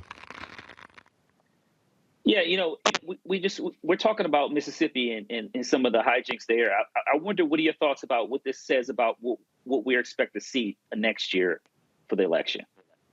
I think, of course, turnout is going to be an issue. I think we got, and Roland talks about this all the time, and what kind of resources were put on the ground. As we look at, we have to analyze where the resources are going and who's getting those resources to make sure that we have what we need. It's going to be a really tough election cycle, no doubt. And we're going to have a lot coming at us. And we have to start really, we started yesterday in Florida, right? Really trying to get folks to tune in. But I think the turnout, when we look at what and the issues, why did people show up? I think it's going to be really, really vital. And everything that I've been getting from being on the road is that people are pissed off with parties, but they still care about the issues that are of concern to them. And I think we're going to have to really do some good analysis about what it is or what didn't happen in order to make sure that we come together. And we have to work together. One of the concerns I have about this is that we have to come together across all kinds of our organizations so we can be more powerful as a collective force, because they're coming for us. And as Black women, we know our vote carries. And so that's another concern that I have. I'm optimistic, though, and some of the things that I'm hearing from folks on the ground, the organizations that I work with and some of our affiliates, even with the limited resources, people, I saw it in Florida, the young people are tuned in. They may be upset about certain things that are happening, on an international level, but when it came down to what I heard from young people on the ground, they are fired up. In Florida, we were all over the state for a whole month, and hearing that, and at the end of the day, it is about what's on that ballot and what the concerns are for our community, and that we know that we're under attack. And this is the moment. If ever there's a moment for us to come together, it's not about being monolithic. It's about being strategic. And I think we have to understand that we're in this kind of a fight now and into 2024. Mustafa. Melanie, it's good to see you. Hey, Hey there. We know that there's a small percentage. I want to make sure we put this in the proper context. There's a small percentage of Black men who are still trying to make a decision about who they're going to vote for, whether they are younger or older. How do we make sure that we have Black men showing up in the same numbers as we do sisters? I don't have the answer to that. What I do know is that we have to listen. What I do know is we have to provide platforms. There are a lot of more men that are starting to lead organizations that are focused on Black men. I think from the partisan side, the candidates, if they're not engaging Black men now, like now, not when it's 5 days from the election, and hearing and listening to folks, because one of the things that I can say, if brothers want to learn from how we were able to organize ourselves, is when we decided that we were going to own that power and we were going to be unapologetic about it, but we also had to find ways to make sure that we were one voice at the most strategic times. And I think that's part of what needs to happen. We did a couple of listening sessions with Black men and Black women, because what you also is happening simultaneously is that there is an attempt to divide Black women and Black men and make us the targets of each other and not the targets of those who are trying to oppress us. And so that I think we have to be really, really careful about. One last thing on that. I was in the barbershop the other day in Virginia and talking to one of my folks, and he asked me, he told me, he said, I don't know if I can vote for that vice president. I said, really? What is that? Right? And he said, well, I don't know. I just think, you just don't need a woman in the position. And I said, okay. So there are other countries that have had women running their country. So then he said to me, he said, well, that's a true point. I said, well, at the end of the day, you got to decide.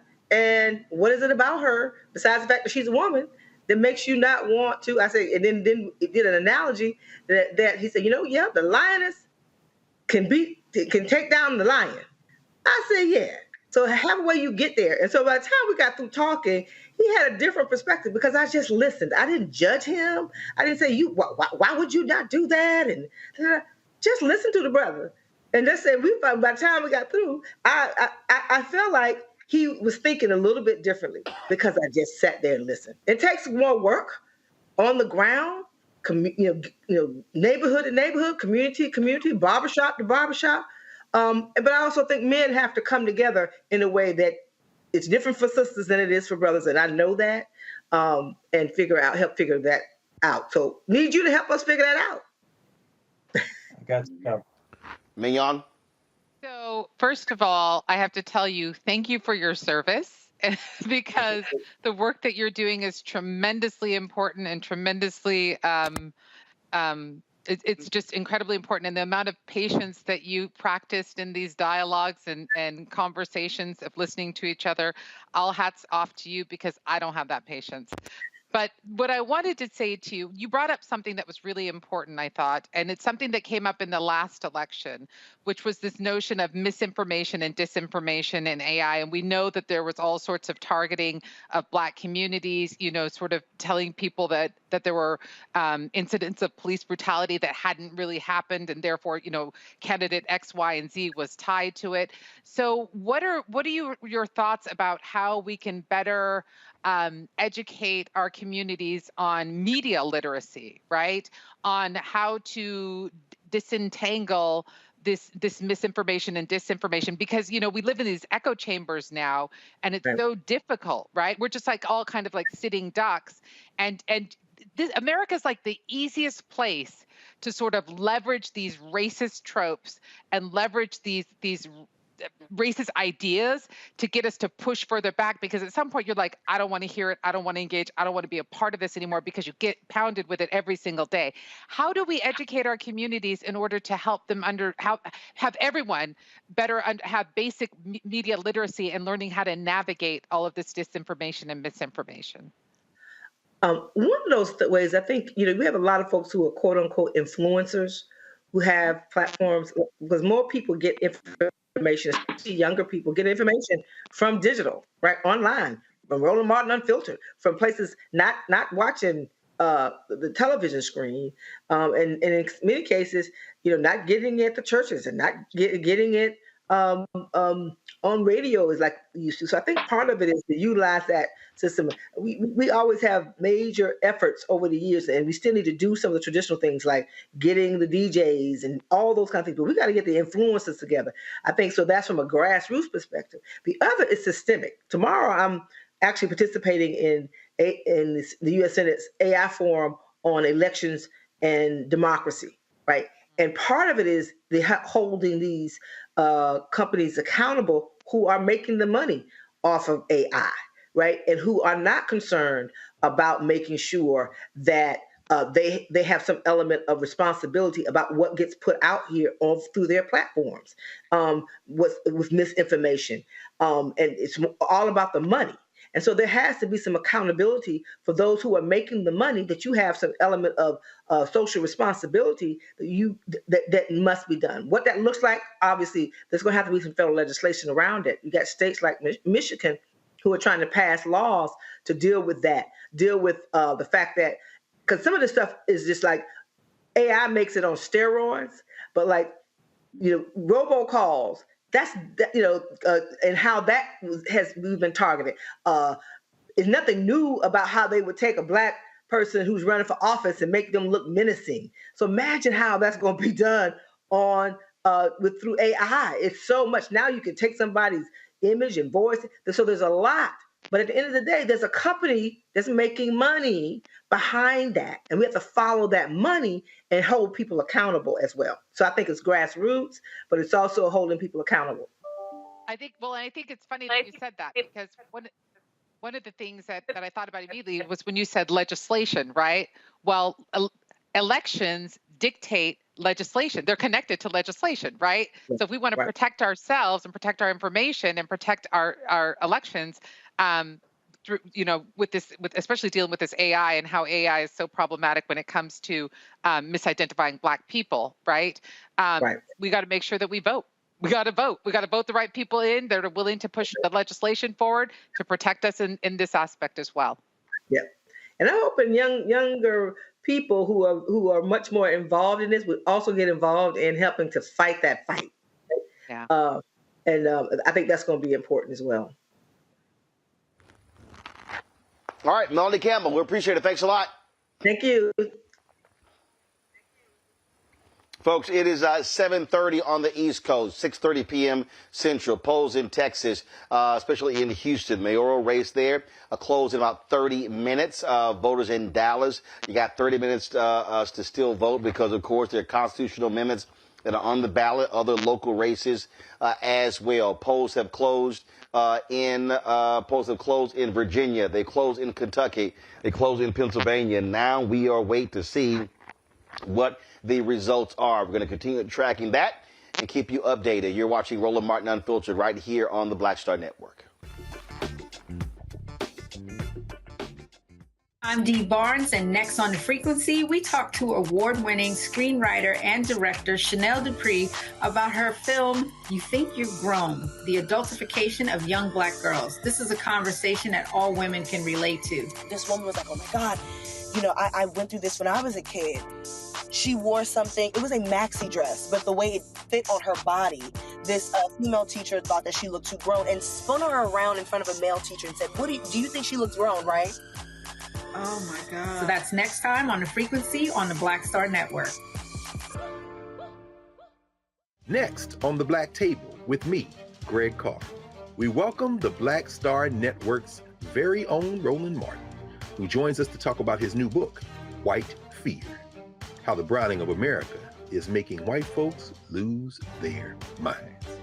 The book explains so much about what we're going through in this country right now, and how, as white people head toward becoming a racial minority, it's going to get, well, let's just say, even more interesting. We are going to see more violence.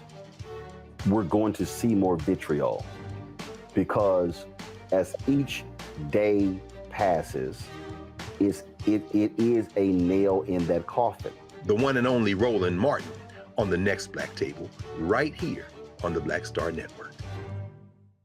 Hi, I'm Dr. Jackie Hood Martin, and I have a question for you. Ever feel as if your life is teetering and the weight and pressure of the world is consistently on your shoulders? Well, let me tell you, living a balanced life isn't easy. Join me each Tuesday on Black Star Network for A Balanced Life with Dr. Jackie.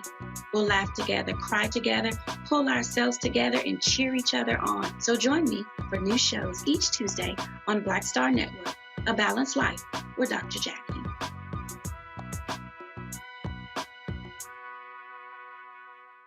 I am Tommy Davidson. I play Oscar on Proud Family, Louder and Prouder. Right now, I'm rolling with Roland Martin, unfiltered, uncut, unplugged, and undamn believable. You hear me?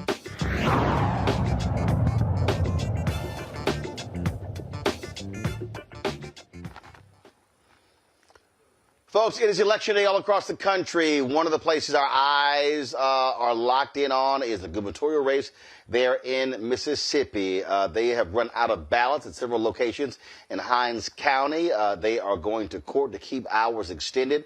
Mississippi Democratic Party plans to file a suit to keep hours open in all locations in Hinds County. That is a Democratic stronghold. It is the home of Jackson, Mississippi, which is, of course, the blackest city in America. Joining us right now is Cassandra Welkin, Executive Director of the Mississippi Black Women's Table. Cassandra, glad to have you here. What have you been seeing and hearing today? Obviously, so much focus on Hinds County, but are you seeing black turnout in the rural parts of Mississippi? Hey, thank you for having me, Roland. Yes, turnout has just been record high across the state. It's just been so amazing to see, and we've gotten a lot of calls working the election protection line and with NACP and One Voice of Mississippi, and there's been some intimidation strategies that have been implemented across the state, but people have been responding. Attorneys, pro bono attorneys, advocates, activists have been responding to really try to make sure that people have access to the ballot. But the turnout has been extremely high across the state. And you just mentioned about the judge actually just ruled that polls can stay open in Hinds County until 8 p.m. Because the lines have been wrapped around the buildings at some of the precincts. So that's good news for our precincts. And the circuit clerk is still working to get ballots at these precincts. You talk about that. And look, the reality is that you're seeing this. You have a deeply unpopular Republican governor has been caught in this mess with Brett Favre. But also, you have a Democratic candidate who actually went after black votes, did not just assume black people were going to cast ballots. He actually campaigned where black people are. Absolutely. He did. He went everywhere across the state, in rural communities. He went on HBCU campuses to talk to black voters. We are nonpartisan, but one of the things that we do, we talk about the issues that are important to black community. Healthcare is huge. Black maternal health care is huge because we have the highest black maternal mortality rate in the country, as well as infant mortality rate.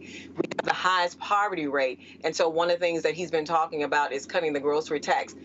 That's how we talk to our people, is about those issues, and that's what drive people to the polls. So he really talked to them about what was important to their kitchen tables, and those were those kinds of issues. And so from what we can tell, those kinds of messages have been reaching the people.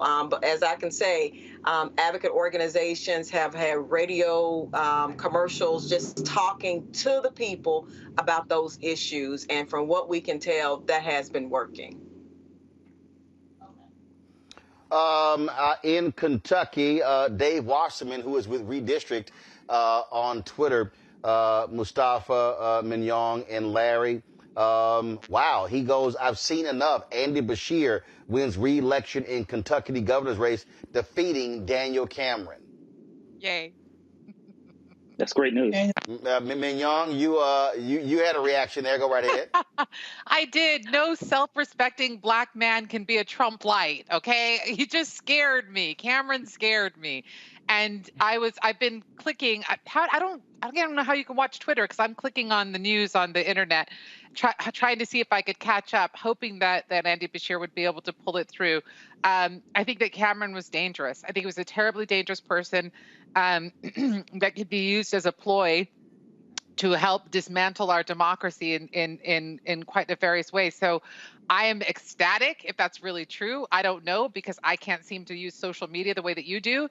But if it's accurate, then I'm all game. The one thing I wanted to ask you, Roland, I wanted to ask you really, can we send some pizzas out to the people in Mississippi that are waiting in line? Is that legal? Because I was literally thinking, what if we just sent some food out to support these folks? Or is that not legal there? Well, Cassandra's right here. Cassandra? It is actually legal. We are actually at several precincts right now giving out chips, giving out water. As soon as I finish here, we're going to 2 precincts where we've heard that the lines are long. Pizza is amazing, and so we can make all of pizza. that. Where can I get the addresses? Because I want to send out some food. I want to reward these people for standing in the fight and fighting the long haul. And if they have kids in there, they can have some food too. I want to send something. I want to do something to make sure that these people to get them to stand out there. All right, so here's what we'll do. We'll actually connect y'all offline so Cassandra can give you their Cash app or something like that, Venmo or Zelle, so you can just send the money so they can get a handle. So we'll actually do that. Cassandra, you were talking about, again, the issues. And the reality is this here. Tate Reeves saw he was in trouble. All of a sudden, he wants to focus on hospitals. Presley has been hammering him on his refusal to accept Medicaid expansion. Mississippi's health care system is nearing collapse. That has been a major issue in this campaign. It has been. We have had hospitals that have closed and are still on the brink of closing. If I'm not mistaken, maybe 37. And it's problematic. People are driving to the hospitals and the emergency rooms are no longer there.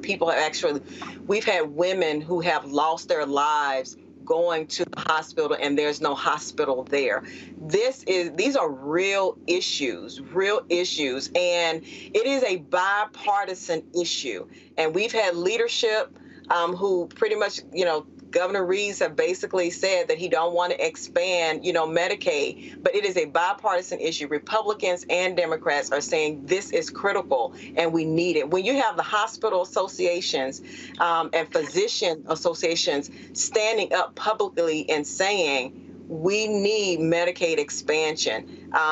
It's just critical, and it makes no sense that he doesn't do it. And you're putting Black bodies on the line when you don't do it. And we also know some poor white people here in rural Mississippi, right, who do not have insurance and are also suffering. It's bad. And he is not doing what he needs to do, and people are tired of it. And because our family members and community members are dying. And so Brandon Presley, he's been speaking to the people about this, and this is a critical thing because it's not a Democrat or Republican issue. It's just a moral issue to make sure that your people are healthy, and that's the workforce as well, right? You can't have a workforce that's not healthy, right? And so he says, he wants a healthy Mississippi, a healthy workforce, but that also means having healthy workers, which means, making sure that workers have health insurance. Questions for Cassandra? Larry, go right ahead. I am perusing these races here. Let me give you this here. Democrats have picked up a key race in a House race in Virginia. Rosiah J.R. Henson in House District 19. So not only is a Democratic win, he becomes the first openly gay Black man elected to the Virginia legislature. And so we're watching there. If Democrats if they flip 3 seats, they will take control of Virginia House. They're trying to hold on to the Senate. That will stop Republican Governor Glenn Youngkin from moving forward with a statewide abortion ban. But more importantly, if Democrats take control of the House, that means that they will elect the first Black Virginia Speaker of the House in history. Larry, your question for Cassandra. Yeah, Cassandra, first of all, thank you for all your important work, and it's critically important. Let's talk a little bit about, I made the point earlier about Mississippi's Black population being over 35%. It's significant, right? And so I'm wondering if the message you could send not only to those Black Mississippians that are watching, but Black folks throughout the country, talk to them about the importance of donating to your organization and various other nonprofit organizations that are focused on getting Black folks active, registered to vote, voting, and then supporting and addressing issues like we're seeing now in terms of extending the voting hours. When do you talk about Black folks in terms of the work you're doing and the importance of Black folks outside the state supporting the work you do? So I saw Melanie Campbell on earlier, right? And we're an affiliate of the Black Women's Roundtable. And one of the things that we say collectively is that we work to shift power at the voting booth and at the policy table. That is critical and important. Policies, is the work of our democracy, but voting is the heart of our democracy. And so we speak directly to advancing women's economic security, and we cannot do that without the vote. And so we work every day to make sure that women are educated and their voices are heard and have the right tools so that they can be at the policy table and be a part of the implementation and be a part of the formation of those policies around childcare, around, pushing to make sure that TANF gets to the poorest of the poorest, right? And not to the rich of the rich like a Brett Favre or like, other people who are caught up in that scandal.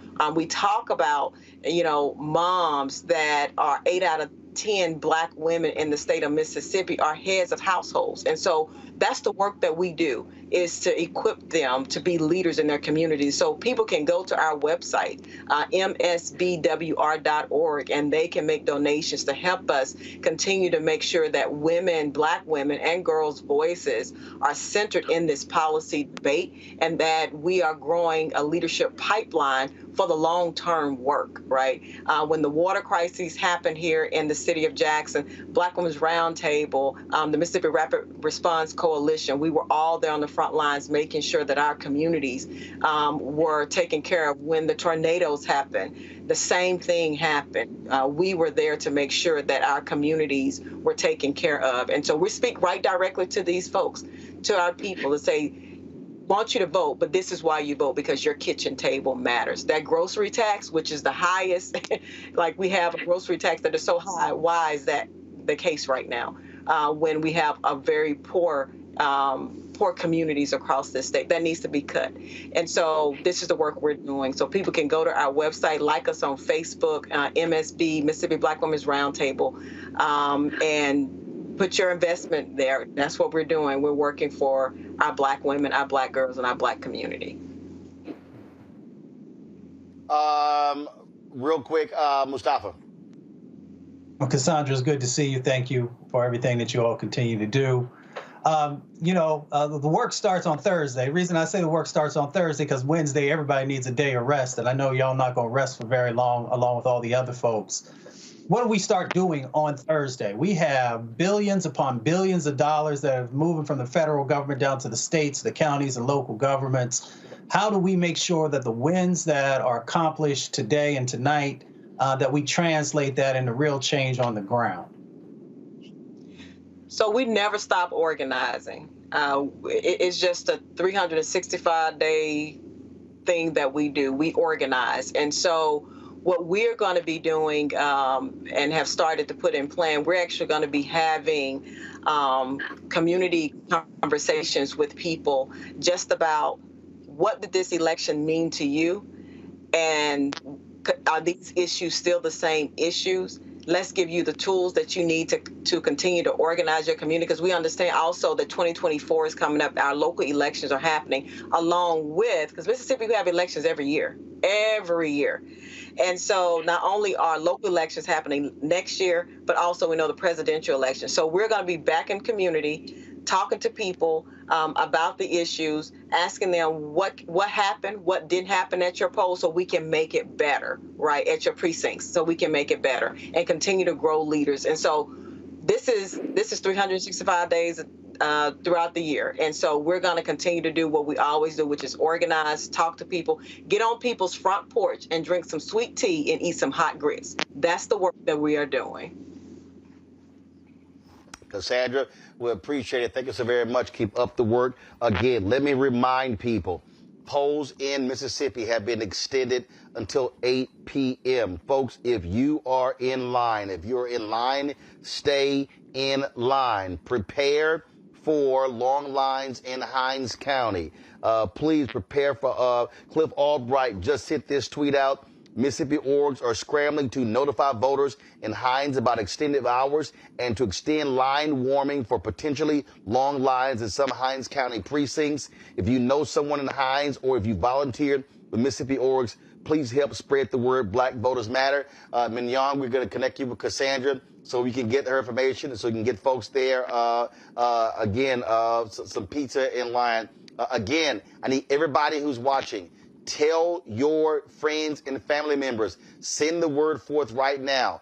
Polls in Mississippi are staying open until 8 p.m. And Cassandra, y'all are Central, not Eastern, correct? 8. You're Central or Eastern? We are Central. Got it. You're Central. So, folks, until 8 p.m., that's another 1 hour and 11 minutes. And so, please, push it out on all of y'all social media platforms. At the polls are in Hinds County have been extended until 8 p.m. Until 8 p.m., folks. So please let folks know that could be the difference. Understand, Tate Reeves won in 2019 by some 45,000 votes. And so, again, every vote is going to count in this year's election. Got to go to a break. We'll be right back on Roland Martin Unfiltered right here on the Black Star Network.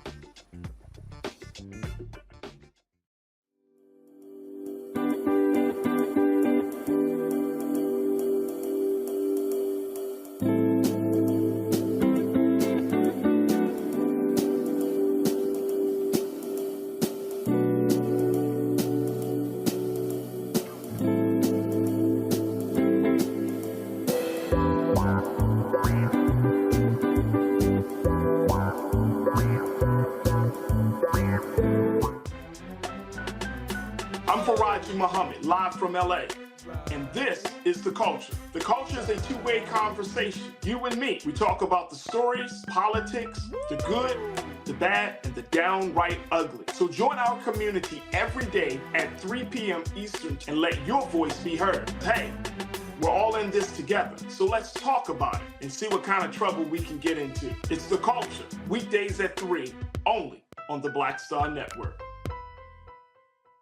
When you talk about blackness and what happens in Black culture, we're about covering these things that matter to us, speaking to our issues and concerns. This is a genuine people-powered movement. There's a lot of stuff that we're not getting. You get it, and you spread the word. We wish to plead our own cause. Too long have others spoken for us. We cannot tell our own story if we can't pay for it. This is about covering us. Invest in Black-owned media. Your dollars matter. We don't have to keep asking them to cover our stuff. So please support us in what we do, folks.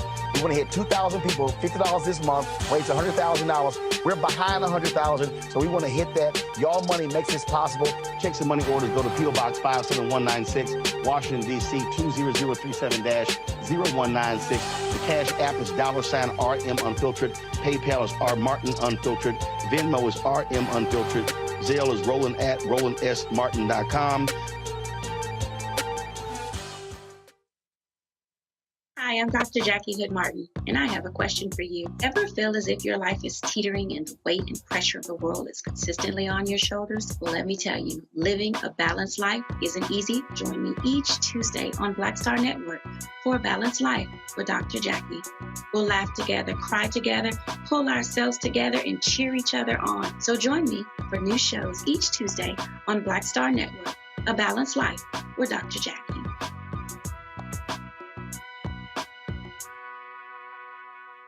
Hey, what's up, y'all? I'm Devon Frank. I'm Dr. Robin B., pharmacist and fitness coach, and you're watching Roland Martin Unfiltered.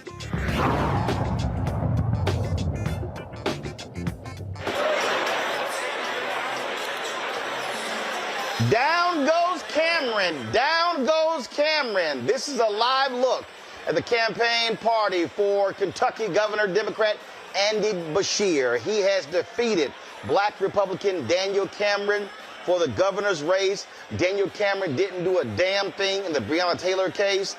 Folks there campaigned against him. He apparently is running behind even other Republicans who are running statewide. Joining us right now is Tamika Mallory, co-founder of Until Freedom.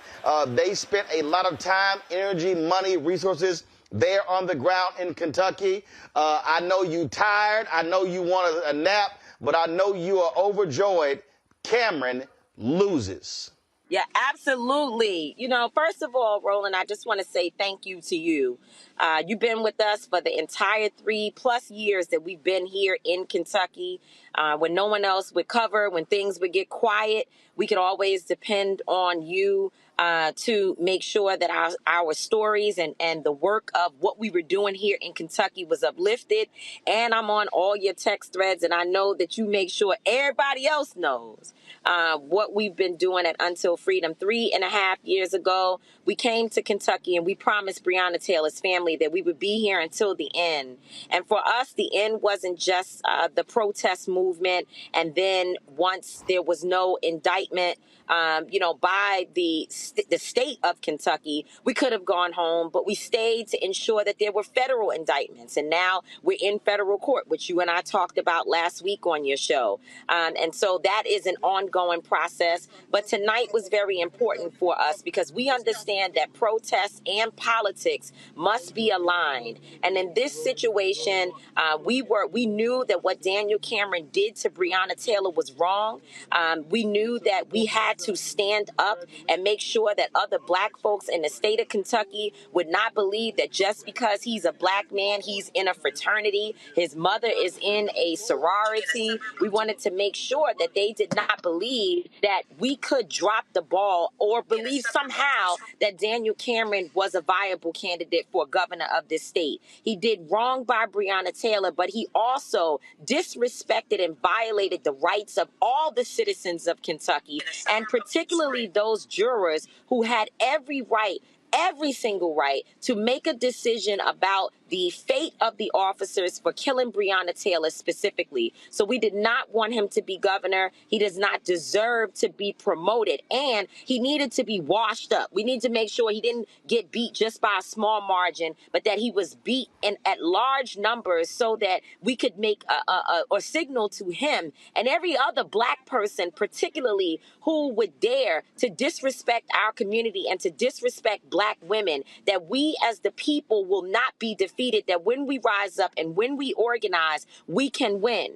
And I think going forward, what we have been able to do here in Kentucky is a model that has to be all across this nation, that we cannot just get in the streets and put boots on the ground, which is important, but we must go to the polls and use our voting power to make the final point and finish the job. You said something that's critically important. I talk about all the time.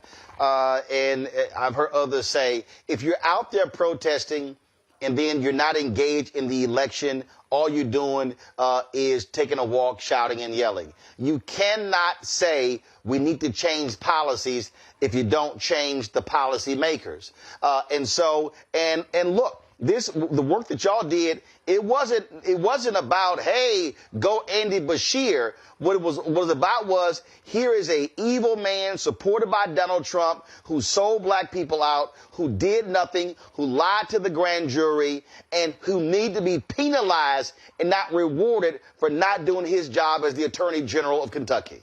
Absolutely. He needed to be penalized. We had to put him in his place and let him know that the power of the people matters. And I think he felt that folks would be unengaged or disengaged, that people wouldn't be paying attention. But as organizers, and, some people feel like Until Freedom is some new thing that just popped up. But I personally and my colleagues, we have a combined number of years in this work. But I personally have 30 years in this game. And I know know how it works. I know that once you protest, the next thing is you got to get to registering voters. You need to address the social concerns of any community, even while protesting. Because even when we moved to Kentucky for 4 months in the middle of a pandemic to be a part of the protest community, we fed people 4,000 meals, 4,000 boxes, of groceries were giving out and distributed all across communities, impoverished communities within the Kentucky area, and specifically Louisville, Kentucky. We also made sure that we held conferences, we held events, we held parties. We did everything necessary to make sure that the community came together. And those networks worked in this election because those same people who never met one another before, but because of Breonna Taylor, because of the work happening on the ground, because of the work of Until Freedom, they came together, they became family, and they stayed together throughout this election. So again, when we look at, and I even have to say with the Democratic Party, there is a disrespect that happens to organizers where people feel they don't necessarily need us, or they don't need to invest in us financially. They don't need to make sure that we have the resources we need to do our work. But hopefully after tonight, people will know, because by the way, the Democratic Party did not weigh in heavy here in Kentucky. I've been here since Labor Day weekend, and I can tell you that there were holes, many holes, and it's always that way. You know that Black organizers and other communities always fill in the holes, but there were serious craters left unaddressed in the state of Kentucky, and we crisscrossed this state. We went to where Black people are. We opened an office here. We raised our own money. We didn't get a dime from the Democratic Party to do anything in this election, but we did it because it was right. We worked with our resources and the people who support us. And hopefully, as we move towards 2024, the Democrats will understand, not in the presidential, not just presidential level, but all throughout this country, that without organizers and people with boots on the ground, you are in trouble in terms of being able to win contentious races. Mustafa.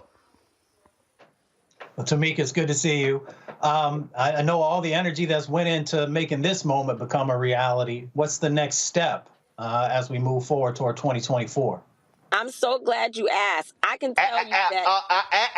Hold up, Tamika, after you get some rest. Well, I was going to say that I want to go home and go to sleep. My mail is piling up. My family members miss me. You know, my mom, she's just 3 years after having a stroke and needs she keeps saying, come on by when you get a chance. So I really need to return home and take care of my family. And Roland, I promise you, I said I'm leaving Kentucky and I'm going to take a break. Then we went out to register voters, and we found out that 1 in 3 Black men in the state of Kentucky have a felony conviction and cannot vote. Andy Bashir, he, what is it called, y'all? The word about, he restored. There you go. He restored. The whole team is here rolling. They're on the other side of the camera. But he restored the voting rights of over 200,000 formerly convicted felons, or people with felony convictions. Let me make sure I say that right.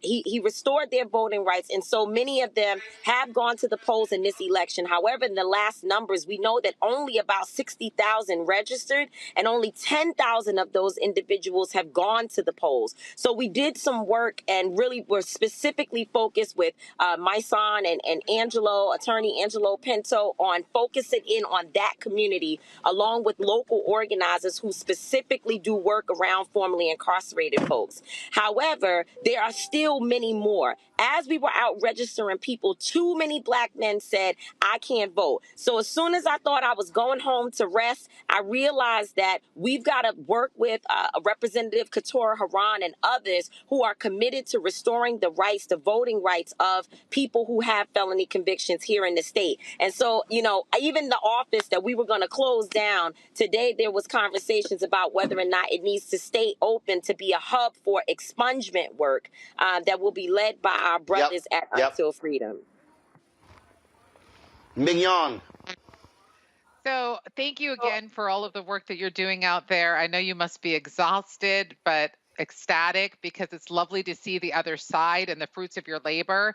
And the question that I have for you is, those of us that are, well, I'm not viewing, but those that are at home viewing and watching this right now, what are some ways that they can actually become involved in your work that to help lift, lighten the load that you're doing there in Kentucky and in other places, but specifically in Kentucky, because it sounds like there's still a bit of an uphill climb over there. As soon as you turn over one rock, you find something else underneath there. So what can the general public do to support you? Absolutely. And so the one conversation I never like to have, but I'm always being told by Roland and others, and of course, Linda Sarsour, who's here with me, is making sure that I save money. I hate to say, that's like the one thing that if I had all the money in the world, I'd fund my own movements and I would never ask for a dime. But I can tell you that our work it's impossible for us to do what we do without money. We've been flying back and forth to Kentucky for 3.5 years, but specifically since Labor Day, in and out of town. It's very expensive. If you bought a plane ticket in the last 2 months, you know that it is outrageous. And we've been back and forth here maybe 10 times over 2 months to be in town. Death threats against my life. Even yesterday, the FBI called me saying, hey, we just want to let you know that there's more chatter out there. There have been more calls into the city with death threats on my life, and therefore security. Security is one of the most expensive bills that we have. Just trying to stay safe. How we live, how we sleep, how we eat, it costs money. But now we put out a lot of money. I already told you that we did not receive any special or big donation from any particular Democrat that's, the high level fundraisers and donors. I hear people saying that all the time. I'm like, damn, that sounds so good, but that's not our situation. We raise money from everyday people. We put a lot of money into Kentucky over these last few months, over the last several years, but certainly in this particular time, this GOTV time. Now we need to replenish so that when January starts, we can get back here, and for the next year, we can continue to work. So over the next 30 days, we're going to be working to raise $250,000 to at least replenish some of the resources that we spent here and make sure that when we start in January, we're not in the deficit, but instead we have some resources to do our work. You can go to untilfreedom.com. It's the best way to give. It's untilfreedom.com. It's through our Act Blue. It's safe and it's secure. But if you don't want to do that, you can go to Until Freedom on Cash App and Venmo. Now, by the way, you have to be sure that you are putting in just Until Freedom, because there are people, imposters, who are using my picture. They're using the Until Freedom logo. They got 2 U's, 2 L's, different ways that they have been able to redirect resources to them and not us. So untilfreedom.com is the easiest, best, most secure way to get us your donation. And by the way, $5, $10, $15, all of it counts. There is a woman who has been sending $50 a week to us at Until Freedom for the last 2 years. And we appreciate it. When her check didn't come 2 times, I was worried, because we need that donation. $50 feeds someone, $50 pays the cell phone bills, $50 pays the credit card bills. So please, whatever you have, please help us to continue to do what we do. The results are there. It's working. We're doing our job. We haven't stopped. We've got a federal indictment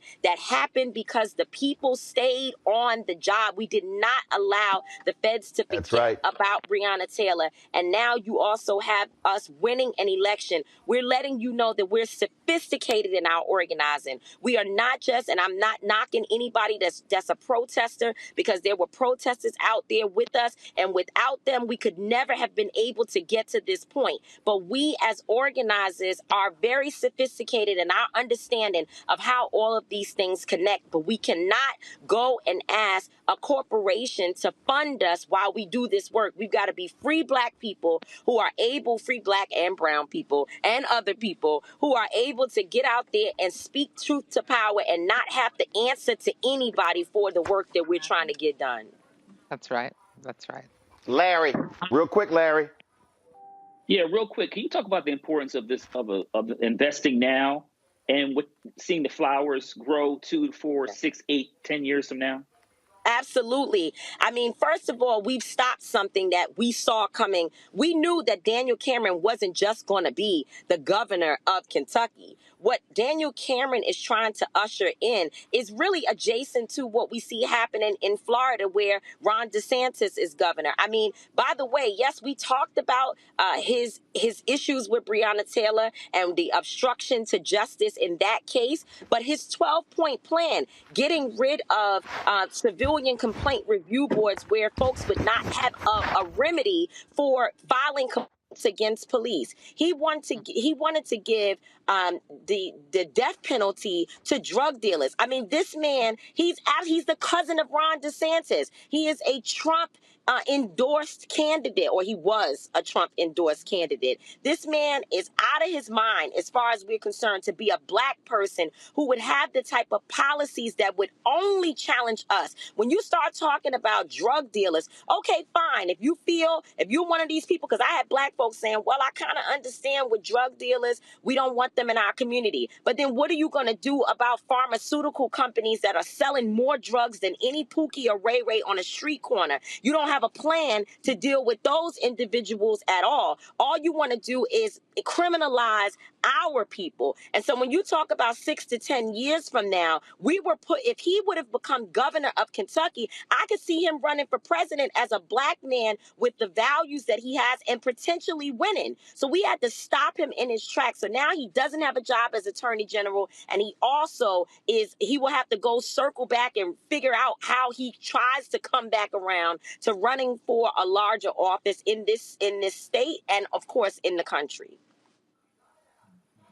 Folks, a few months ago, this was said by Daniel Cameron. That made this win a reality. And of course, a big thank you to President Donald J. Trump for his support and his endorsement of this campaign. Let me just say, the Trump culture of winning is alive and well in Kentucky. Well, the Trump culture of taking that L is alive and well tonight. Congratulations to Mika Mallory, Linda Sarsour, my son, the whole Until Freedom team. Y'all did a fantastic job. And Daniel Cameron, take your punk ass home. That's it. Love to you all. Thank you so much. Peace. God take care. Peace out. This right here, to close this out, Mignon, Mustafa, and Larry, you heard Tamika say it, and it's critically important. You can't just bitch and moan, yell and scream, tweet, post on TikTok, Snapchat, Instagram, Twitter. You can't do all of those different things. You must be fully engaged in this process. And I'm going to do final comments. Here's the thing that's most important. This is called the fruits of the labor. They put the work in, and you see the results. They stopped him, and now, guess what? They can go to Andy Bashir and say, you're a Democrat. We made it possible for you to win. You should be restoring the voting rights to more formerly incarcerated people. Final comments. Larry, go. Yeah, so, so far it's been a historic night. Let's hopefully see what happens in Virginia and some of the other jurisdictions. But it's really important, once again, have these grassroots organizations fund them, let them do the work, and get out of their way. Mignon.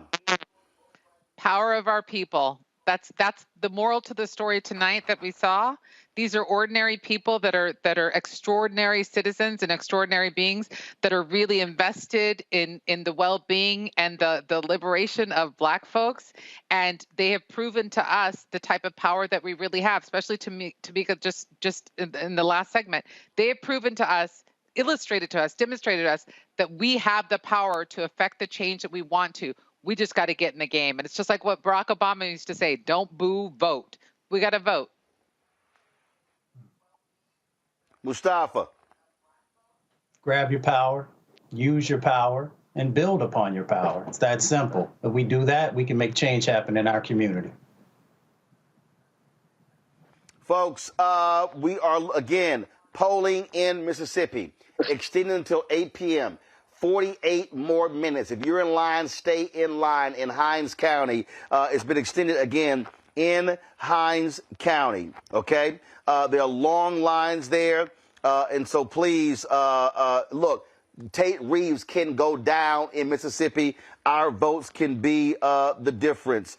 Real quick, in Virginia, Schuler Van Valkenburg defeats Saban Donavant in Senate District 16. The current makeup of the Senate, 13 Republicans, 12 Democrats, 15 undecided. It looks like the Democrats may very well hold the Virginia Senate. They have a slight margin right now in the House. When we come on live tomorrow, you could have Democrats controlling both chambers of the Virginia legislature, stopping the agenda of Republican Glenn Youngkin and guaranteeing the first black Speaker of the House in Don Scott in Virginia. Folks, tomorrow on Roland Martin Unfiltered, we're going to have all of the election results. Mississippi, Kentucky, Pennsylvania, Houston mayoral race, all different results. We're going to break it all down for you in the way we do it, focusing on what interests us as African Americans.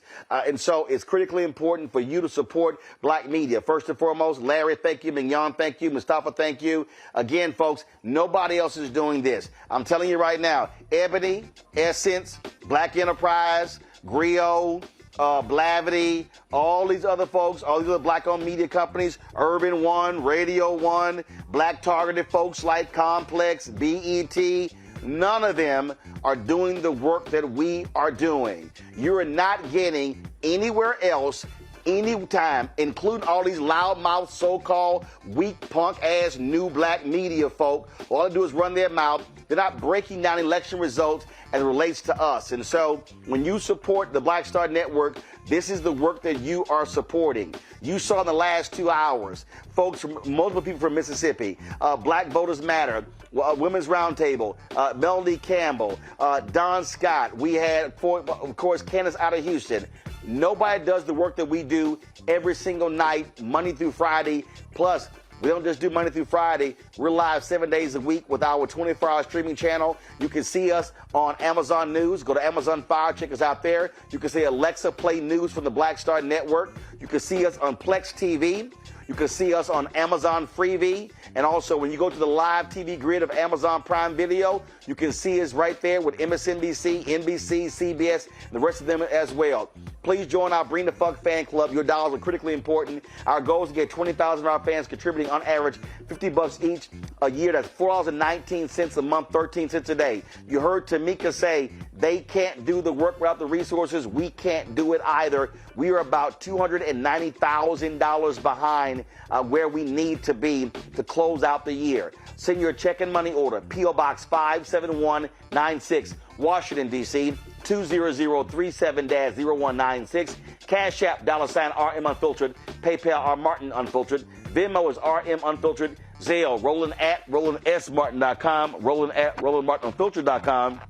And be sure to get a copy of my book, White Fear, How the Browning of America is Making White Folks Lose Their Minds, available at bookstores nationwide, Amazon, Barnes & Noble. You can also get the audio version on Audible. Folks, I will see you tomorrow. I'm here in Dallas. I'll be back in our studios in Washington, D.C. I'll see you tomorrow right here on Roland Martin Unfiltered, the Black Star Network.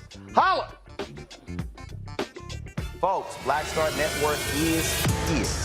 Hold no punches. I'm real revolutionary right now. Support this man, Black Media. He makes sure that our stories are told. Thank you for being the voice of Black America, Roland. Stay black. I love y'all. All momentum we have now, we have to keep this going. The video looks phenomenal. See, this difference between Black Star Network and black-owned media and something like CNN. You can't be black-owned media and be scared. It's time to be smart. Bring your eyeballs home. You dig?